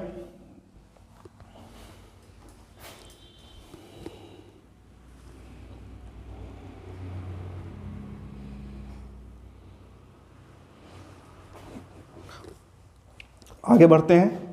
तो इस जगह पर आप चेंजिंग क्या होगा? g थीटा के जगह पर आप हटा करके लिखा जा सकता है y by L 2 pi by t का स्क्वायर इंटू y कट गया, और यहाँ पर आप क्रॉस मल्टीप्लिकेशन कर सकते हैं, ठीक है। टी स्क्वायर को इधर ले जाइए और l बाई जी को इधर ले आइए, ठीक है। यहाँ पर 2 पाई का स्क्वायर है, टी को उधर फेंकिए रूट में, तो यहाँ l बाई जी 2 पाई का स्क्वायर, जो कि बाहर निकल जाएगा। और अंतिम स्टेप लिखने जा रहे हैं, टाइम पीरियड का डेरिवेशन आया 2 pi root under l by G, ठीक है। इससे पहले स्प्रिंग वाला केस का क्या आया था? स्प्रिंग वाला केस का आया था time period 2 pi root under m by k आया था। दोनों फार्मूला में आपको देखने को मिल रहा है अंतर है। ये फार्मूला क्या बोल रहा है? जैसा कि हमने बोला कि फार्मूला भी बोलता है, और ये टाइम पीरियड का फार्मूला ये बोलता है, और ये पूछ भी सकता है क्या ये मास ऑफ द बॉब पर रिप्रेजेंट करेगा, मतलब डिपेंड करेगा, जैसे यहाँ स्प्रिंग इस ब्लॉक पर डिपेंड कर रहा था, यहाँ तो कर रहा था लेकिन यहाँ नहीं करेगा, क्योंकि यहाँ मास ऑलरेडी यहाँ मास कट चुका है। तो सिंपल पेंडुलम पर कितना भी भारी पेंडुलम दे दो, कितना भी वजन दे दो, टाइम पीरियड पर कोई असर नहीं होगा। सपोज कर लो इसको एक ऑसिलेशन करने में एक किलो का अगर तुम वजन दिए हो और इसको ऑसिलेशन करने में 1 सेकेंड लग रहा है, तो तुम यहाँ पर 2 किलो का भी अगर वजन मास दे दोगे, बॉब दे दोगे और ऑसिलेट करवाओगे तो भी उतना ही लगेगा। दूसरा सवाल तुम्हारे माइंड में आ रहा होगा कि कहीं इसको ज़्यादा दूर तक ऑसिलेट करवाएंगे तब पर भी कोई असर नहीं होगा। क्यों? यहाँ पर थीटा भी नहीं है, यहाँ पर थीटा भी नहीं है। तो ये यहाँ तक डिस्प्लेसमेंट कराओ चाहे यहाँ तक डिस्प्लेसमेंट कराओ, इसको फिर भी घूमने में 1 ही सेकेंड लगेगा।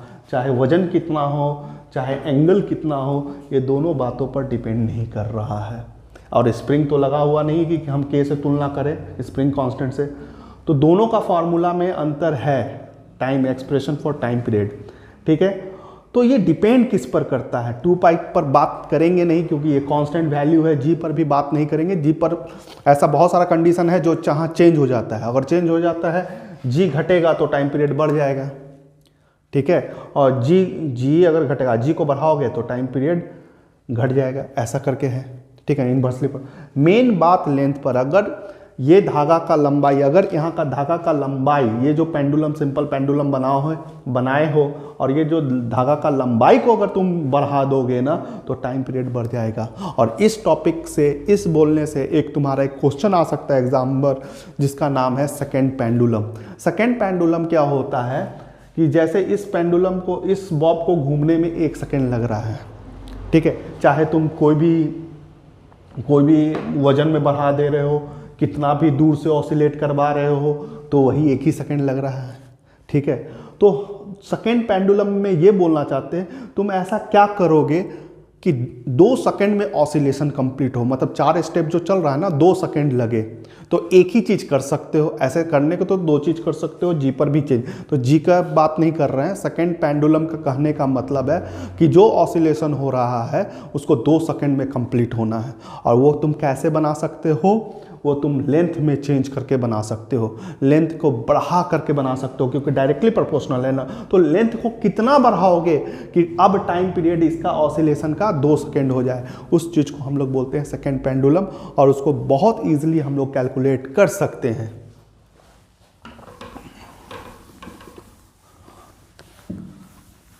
देखिए ये जो फॉर्मूला आया है, हेडिंग लिखिएगा सेकेंड पेंडुलम।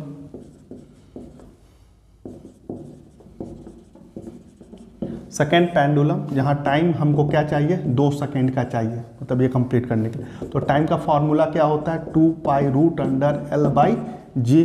तो टाइम तो हमको 2 चाहिए, इसलिए 2 लिख दिए। 2 पाई रूट अंडर L तो खोजना है, G का वैल्यू 9.8। यहाँ पर 2 कट जाएगा। ठीक है, इस रूट को हम देखना नहीं चाहते हैं, तो 1 का स्क्वायर और यहाँ पर भी पाई रूट अंडर L/9.8 का स्क्वायर। इससे हमारा क्या होगा? रूट हट जाएगा। तो यहाँ पर पाई स्क्वायर हो जाएगा, यहाँ L हो जाएगा, 9.8 हो जाएगा। अब इसको हम सॉल्व करने जाएंगे।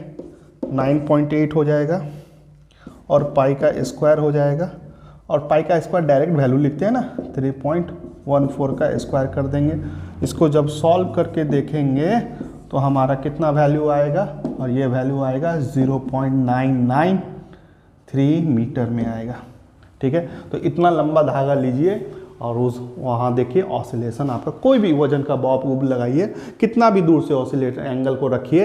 एंगल ज़्यादा करने के लिए क्या, तुमको ज़्यादा दूर से डिस्प्ले, तो कुछ नहीं होने वाला, टाइम 2 ही सेकंड में कंप्लीट करेगा वो ऑसिलेशन। ठीक है, ये सीखने को मिला है। अब कुछ 1-2 न्यूमेरिकल्स कर लीजिएगा एग्ज़ाम के लिए, जो न्यूमेरिकल्स बता रहे हैं।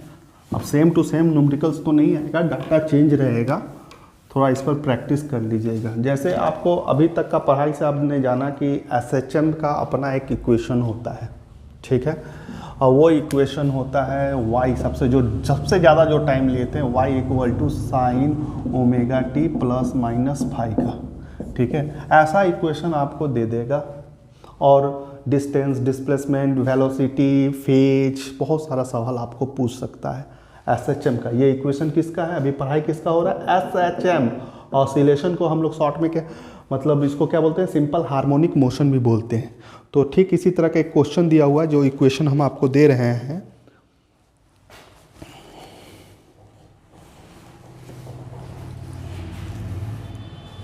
तो एक equation y equal to 10 sine 20t plus 0.5, ये क्वेश्चन है। और 1 क्या पूछा है इसमें, एम्पलीट्यूड। 2 में क्या पूछा है, एंगुलर फ्रीक्वेंसी। तीसरा में क्या पूछा है, फ्रीक्वेंसी। चौथा में क्या पूछा है, टाइम पीरियड।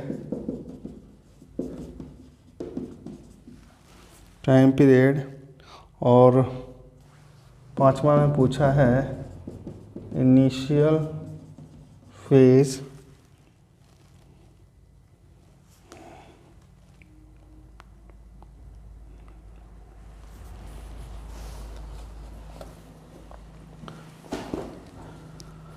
तो देखो इस तरह का एक क्वेश्चन दे देगा आपको, और इतना सारा सवाल, और भी ज़्यादा हो सकता था। इसमें वेलोसिटी भी पूछ सकता था, इसमें एक्सेलरेशन भी पूछ सकता था, ये भी क्वेश्चन आपको दिया जा सकता था। अब एक इक्वेशन दे देगा y इक्वल टू, आप पहचान जाइएगा कि ये इक्वेशन किसका है, ये SHM का है। अभी हम लोग वेव का भी इक्वेशन पढ़ेंगे, जो इसके आगे लिखा हुआ है ना वेव, ठीक है ना। तो वहाँ पर यहाँ एक वर्ड आ जाएगा, यहाँ पर x मिलेगा आपको, x, ठीक है ना। x बोल रहे हैं ना, x डिस्प्लेसमेंट मिलेगा। यहाँ पर अभी कहीं पर भी x नहीं मिल रहा है, ओमेगा है, t है, फाई है। अगर कहीं गलती से x मिल जाए ना, इस बात को ध्यान रखना कि कहीं भी गलती से अगर अंदर में x मिल जाता ना, तो उसको वेव का इक्वेशन बोलते हैं, SHM का इक्वेशन नहीं, ठीक है। तो वेव ऐसा, ये भी हम तुमको बताएंगे क्यों वेव को पहले लिख करके स्टार्ट ऑसिलेशन से किए हैं, ये भी सोचने वाली बात है, इस पर भी ध्यान दीजिएगा। तो फिलहाल अभी हम इस क्वेश्चन पर ही रहते हैं। अभी हम ये बता रहे हैं कि ऐसा इक्वेशन में अगर हमको x मिल जाता है ना कहीं, तो वेव का इक्वेशन होता। फिलहाल अभी ये SHM का इक्वेशन। कभी कभी तो तुमको ये भी लिख करके दे देगा कि ये SHM का इक्वेशन है कि वेव का इक्वेशन है, पहचानो। तो आपको पहचानने के लिए भी दे सकता है। तो ये तो SHM का इक्वेशन है। तो देखो यहाँ पर बहुत कुछ बोल रहा है निकालने के लिए, एम्पलीट्यूड। बस इस इक्वेशन को इस फाइनल इक्वेशन से कंपेयर कर देना। तो निगेटिव है नहीं तो पॉजिटिव से कंपेयर करेंगे। तो साफ यहाँ देखो एम्पलीट्यूड का आंसर आ चुका है 10 मीटर साइन। फिर देखा ओमेगा का वैल्यू पूछ रहा है, एंगुलर फ्रीक्वेंसी मतलब ओमेगा, ओमेगा इक्वल टू 20, तो 20 आ गया। अच्छा फ्रीक्वेंसी पूछ रहा है, फ्रीक्वेंसी तो हमने बोला था ओमेगा बहुत काम का चीज़ है, 2π/t equal to 2 omega equal to 2π frequency, ये फार्मूला बोला था। तो omega equal to divided by 2π, तो फ्रीक्वेंसी दे सकता है। ओमेगा इक्वल टू तुम्हारा 20 है, π2 है, यहाँ से 10 काट दोगे, है कि नहीं। तो ये तुम्हारा क्या निकल गया, फ्रीक्वेंसी।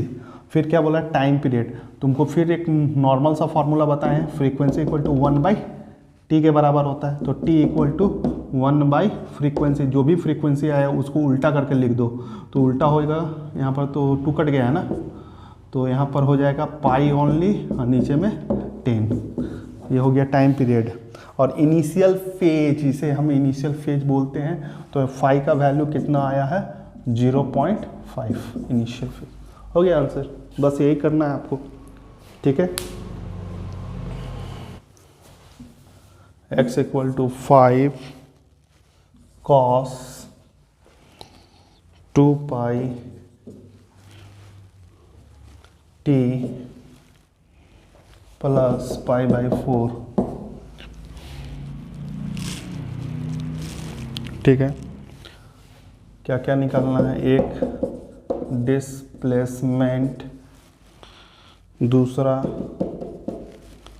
स्पीड और तीसरा एक्सेलरेशन ऑफ द बॉडी। जबकि t इक्वल टू तुमको दिया हुआ है 1.5 सेकेंड। देखो बच्चा, दूसरा भी ये फिर से इक्वेशन को पहचानना। अब यहाँ एक्स, यहाँ पर नहीं बोलते हैं एक्स, एक्स अंदर में देखना तो वेव का इक्वेशन होता है, ठीक है। तो यहाँ पर भी आप देखो कि x है, ये भी डिस्प्लेसमेंट को ही रिप्रेजेंट, x या y किसी को से भी डिस्प्लेसमेंट को रिप्रेजेंट किया जा सकता है। यहाँ पर तुमसे पूछा गया है डिस्प्लेसमेंट क्या है, ये इक्वेशन दे दिया, तो मेन इक्वेशन से इक्वेट कर दो। y इक्वल टू, या x में लिखना चाहते हो तो x में x equal to a, cos में भी होता है कॉस ओमेगा टी, इससे कोई दिक्कत वाली बात नहीं है, साइन और कॉस में नहीं फंसना, ठीक है। बस कॉस जो थीटा होता है ना उसका चेंज हो जाता है, इस तरह का फिगर होता है। और जब साइन थीटा लिखते हो ना बच्चा तो उसका ऑसिलेशन झूला इस तरह से होता है, ठीक है। ये मैक्सिमम से स्टार्ट होता है, एक्सट्रीम पोजीशन से झूला स्टार्ट होता है, और यहाँ मीन पोजीशन से झूला स्टार्ट होता है। ये साइन के लिए है और ये तेरा कॉस के लिए है। तो ज़्यादा दिमाग इस पर नहीं लगाना, टाइम तुमको दिया हुआ डिस्प्लेसमेंट निकालना है, तो बस आंसर सॉल्व करना है। बहुत इजी है, छोड़ करके नहीं आएगा एग्जाम में। तो 5 हो गया, कॉस हो गया 2 पाई, वैल्यू t 1.5 और π/4, इसको सॉल्व कर लोगे और ये तुम्हारा जो भी आएगा वो तुम मीटर में लिख दोगे। ये तुम्हारा डिस्प्लेसमेंट निकल गया। स्पीड कैसे निकालोगे, स्पीड का फॉर्मूला तुमको बताए थे, इसको एक बार डिफ्रेंशिएट कर सकते हो, है कि नहीं। एक बार डिफ्रेंशिएट कर दो dx/dt, क्लियर है, तो हो जाएगा तुम्हारा v। तो चलो डिफ्रेंशिएट कर रहे हैं, तो 5d/dt cos 2 पाई t π/4 ऐसा है। तो v इक्वल टू 5, कॉस का डिफ्रेंशिएशन माइनस साइन 2 पाई t प्लस π/4 इंटू 2 पाई, ये वेलोसिटी होगा, ठीक है। तो v इक्वल टू -5 इंटू 2 पाई, ठीक है, साइन 2 पाई, t का वैल्यू 1.5 π/4, इसको सॉल्व कर दोगे और मीटर पर सेकंड में लिख दोगे। ये आपका क्या आ जाएगा, आपका वेलोसिटी आ जाएगा। ठीक इसी तरह से एक्सेलरेशन जब आपको करना है तो वेलोसिटी को एक बार डिफ्रेंशिएट कर दोगे।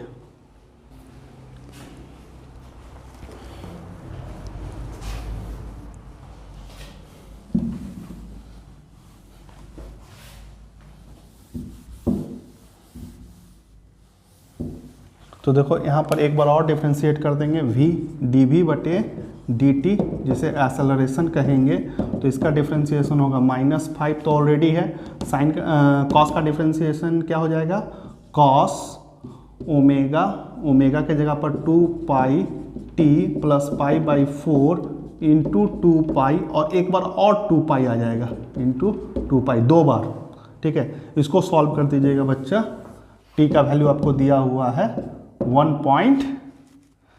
थोड़ा जल्दी जल्दी कर रहे हैं, एक ही वन शॉट वीडियो है ना, इसको वेब भी कंप्लीट करना है। तो यहाँ पर इसको सॉल्व करके एक्सेलरेशन का आप आंसर लिख सकते हैं, ठीक है, मीटर पर सेकेंड स्क्वायर। चलिए इस तरह का क्वेश्चन रहेगा, इजीली आप कर सकते हैं। आगे बढ़ते हैं, अब ऑसिलेशन ख़त्म हो गया, तो पहला सवाल यहीं से स्टार्ट होगा। सर आपका लिखने का तरीका था वेव एंड ऑसिलेशन, लेकिन आपने पहले ही ऑसिलेशन पढ़ाया, वेव क्यों नहीं? इसलिए नहीं पढ़ाया क्योंकि वेव मोशन क्या है, वेव मोशन तुम्हारा, जब वेव पढ़ाते हैं ना बच्चा तो उसमें एसएचएम होता है और वेव भी होता है, दो मोशन होता है।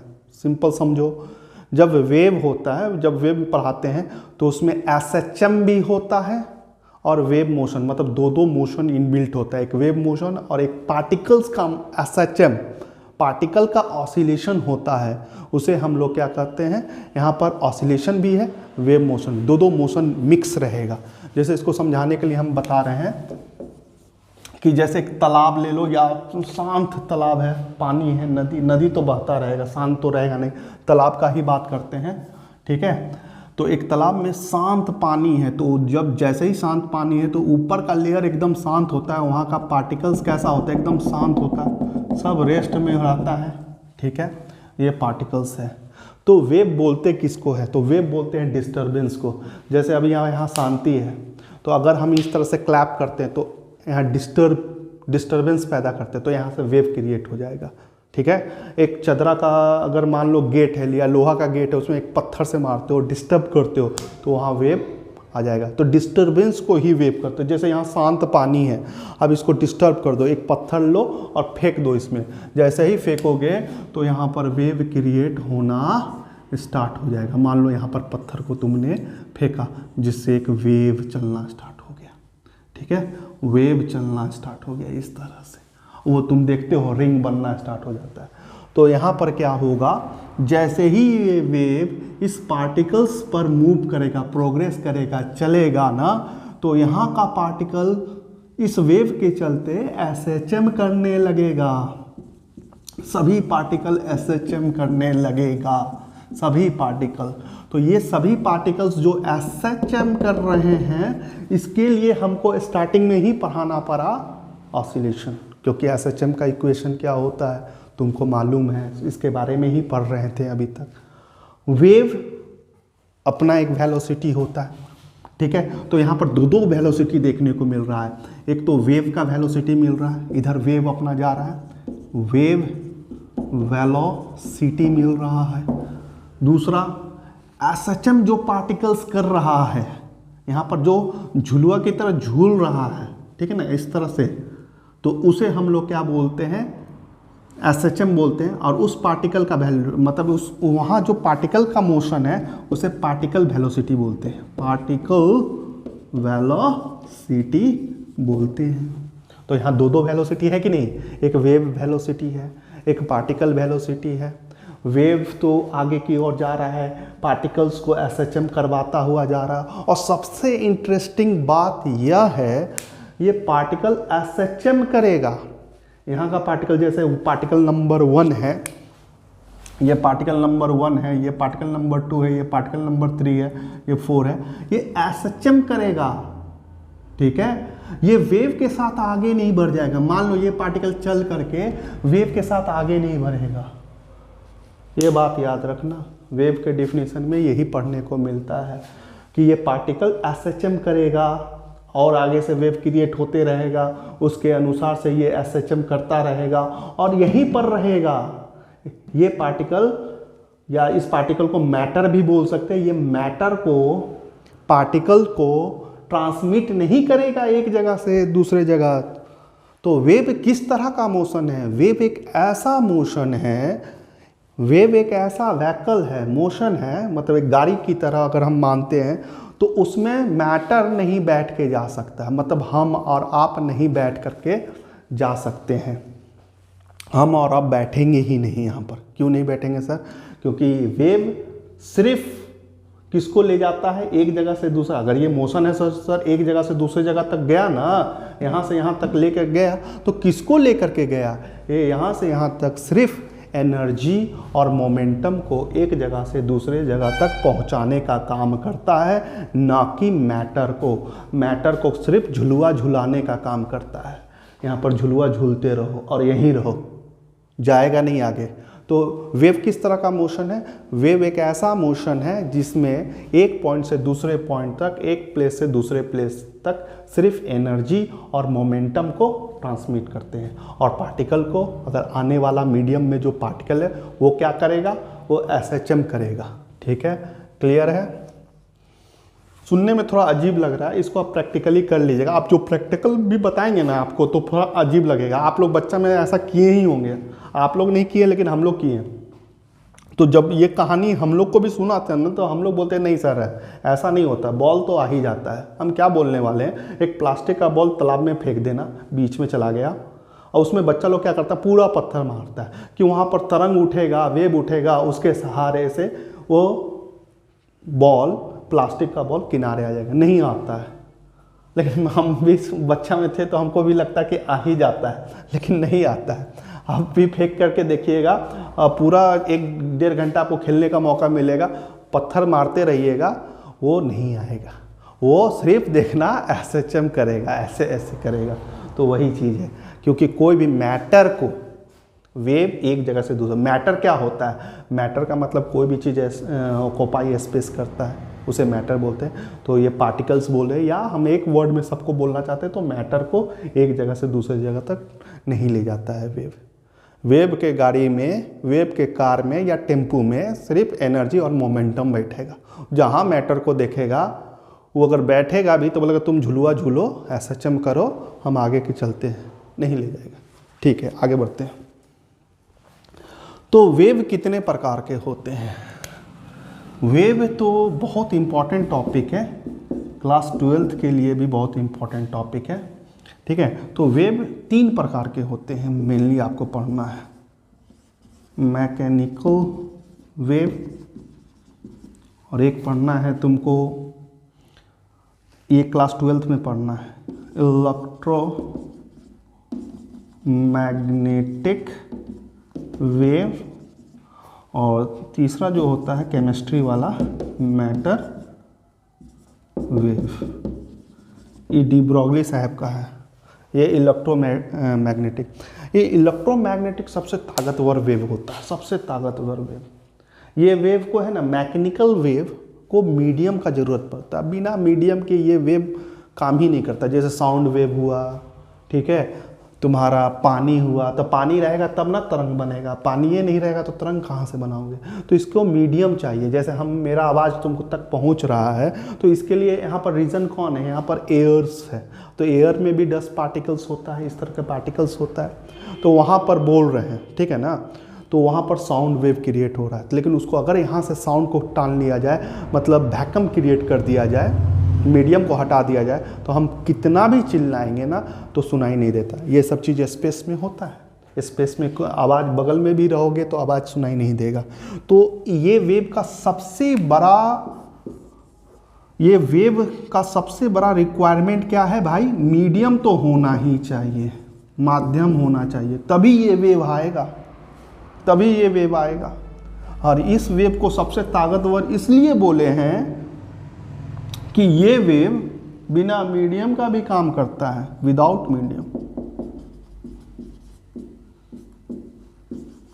इसको मीडियम का कोई ज़रूरत नहीं है। इसका एग्जांपल है तुम्हारा light. Light is a electromagnetic wave. सूरज से जो रोशनी धरती तक आ रहा है, बीच में अंतरिक्ष में कहाँ वैक्यूम है, वहाँ से भी उसको मीडियम नहीं मिलता, तब पर भी वो पहुँच जाता है। और इसकी स्पीड जानते हो ना, 3 लाख की स्पीड है, 3 × 10⁸ मीटर पर सेकेंड, ठीक है ना। तो इसका स्पीड भी बहुत ज़्यादा है। मैटर वेव, केमिस्ट्री में मैटर, न्यूक्लियर फिजिक्स जब पढ़ाया जाता है तब यहाँ इसका यूज़ होता है। तो फिलहाल अभी हमको ना ये पढ़ाना है ना ये पढ़ाना है, मेरा सिलेबस है ये, ठीक है। 11 एक 1 मार्क्स का क्वेश्चन आ सकता है या 2 मार्क्स का भी क्वेश्चन आ सकता है।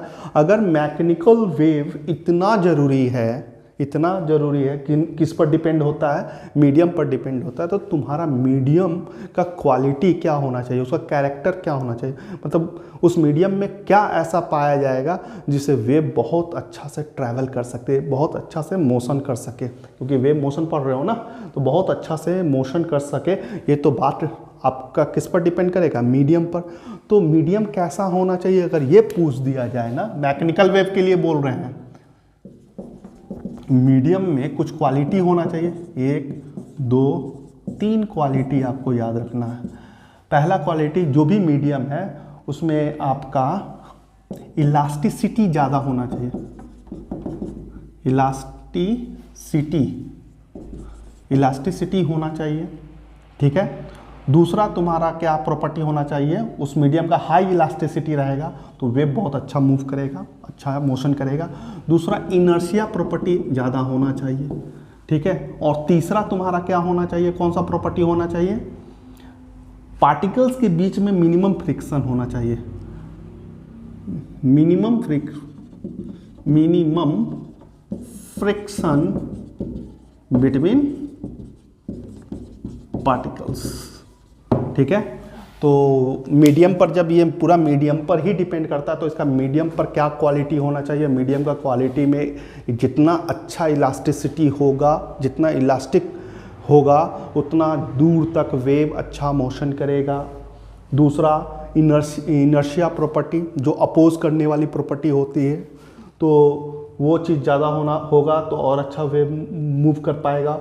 और पार्टिकल्स के बीच में फ्रिक्शन कम होना चाहिए। तो मीडियम के बारे में कुछ क्वालिटी पूछा जाए तो ये तीनों प्रॉपर्टी आप बता सकते हैं। तो इसको तो मिटाते हैं। तो मेनली हमको क्या पढ़ना है? मैकेनिकल वेव पढ़ना है। वेव में मैकेनिकल वेव पढ़ना है। क्लास 11 में मैकेनिक्स से ना पढ़ोगे और क्या पढ़ोगे। तो मैकेनिकल वेव को फर्दर दो भागों में डिवाइड किया जाता है, जिसका नाम है ट्रांसवर्स वेव और एक है लॉन्गिट्यूडनल वेव। तो बाबू मैकेनिकल वेव को फिर से दो भागों में डिवाइड किया जा रहा है। एक तुम्हारा है ट्रांसवर्स वेव और दूसरा है लॉन्गिट्यूड। अब ट्रांसवर्स वेव किसे बोलते हैं भैया, जब एसएचएम करेगा ना पार्टिकल को तो एसएचएम करना पड़ेगा, क्योंकि मीडियम में ही वेव दौड़ेगा। जब वेव इस तरह से दौड़ेगा तो पार्टिकल को इस तरह से उठा पटक करेगा, अपने ही जगह पर ऑसिलेट करेगा। तो अगर पार्टिकल इस तरह से डांस कर रहा है, ठीक है, डांस वाई एक्सिस में कर रहा है, प्रोपोगेशन इधर हो रहा है, साउंड वेव किधर जा रहा है, वेव ऐसे प्रोपोगेट हो रहा है, प्रोपोगेशन ट्रैवल इधर हो रहा है, एसएचएम ऐसे हो रहा है, तो इसको बोलते हैं ट्रांसवर्स वेव। लेकिन ऋतिक वाला अगर डांस किया ना, जैसे ऋतिक वाला जैसे साउंड वेव करता है, जैसे अभी हम जो बोल रहे हैं ना, तो यहाँ का डस्ट पार्टिकल सिकुड़ जा रहा है, फिर फैल जा रहा है, फिर सिकुड़ जा रहा है। तो यहाँ का डस्ट पार्टिकल जैसे सिकुड़ गया, फिर फैल गया, फिर सिकुड़ गया, फिर फैल गया। तो यहाँ पर कंप्रेशन रेरिफिकेशन इस तरह से मूव कर रहा है। तो यहाँ पर भी एसएचएम हो रहा है। हमारा जो साउंड वेव हम जो बोल रहे हैं वो भी एसएचएम कर रहा है, लेकिन इस बार पार्टिकल से यहाँ पर इस तरह से एसएचएम कर रहा है, ऐसे वाई एक्सिस में नहीं, एक्स एक्सिस में ऐसे। यहाँ का पार्टिकल इस तरह से एसएचएम कर रहा है, इस तरह से, और प्रोपोगेशन उसी के डायरेक्शन में, मतलब डायरेक्शन ऑफ प्रोपोगेशन में एसएचएम कर रहा है, ठीक है ना। तो अगर इसी डायरेक्शन में जिधर वेव जा रहा है उसी डायरेक्शन में अगर प्रोपोगेशन कर रहा है, ये वाला नहीं बनाना है, इस तरह से हो रहा है, तो प्रोपोगेशन कर रहा है, उसे लॉन्गिट्यूडिनल वेव बोलेंगे। तो कुछ एग्जांपल ट्रांसवर्स वेव का, सबसे फेमिलियर ट्रांसवर्स वेव ही है। वाटर में देख लो ना, वाटर वेव में इसमें कौन सा बनता है ट्रांसवर्स वेव, स्ट्रिंग, कोई भी रोप, वही रोप ही हुआ, ठीक है। और ये हमारा सबसे जो बेस्ट है साउंड वेव। साउंड वेव क्या है, याद रखना, लॉन्गिट्यूडिनल वेव है। साउंड वेव क्या है, लॉन्गिट्यूडिनल वेव है। यहाँ पर अभी हम जो बात कर रहे हैं, डस्ट पार्टिकल किस तरह से मूव कर रहा है, ऋतिक वाले एसएचएम में चल रहा है, और ये पानी में जो मारते हो देखते हो ना, उठते हो, वाई एक्सिस में चल रहा है, ठीक है। तो ये हो गया ट्रांसवर्स वेव और लॉन्गिट्यूडिनल वेव। आगे बढ़ते हैं।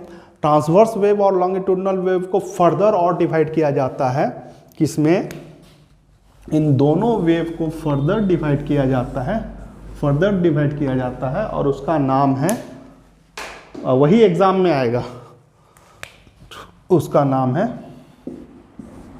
दो तरह का वेव को, एक तुम्हारा होगा प्रोग्रेसिव वेव, यही आएगा एग्जाम में न्यूमेरिकल्स इस पर, और एक तुम्हारा होगा स्टैंडिंग या स्टेशनरी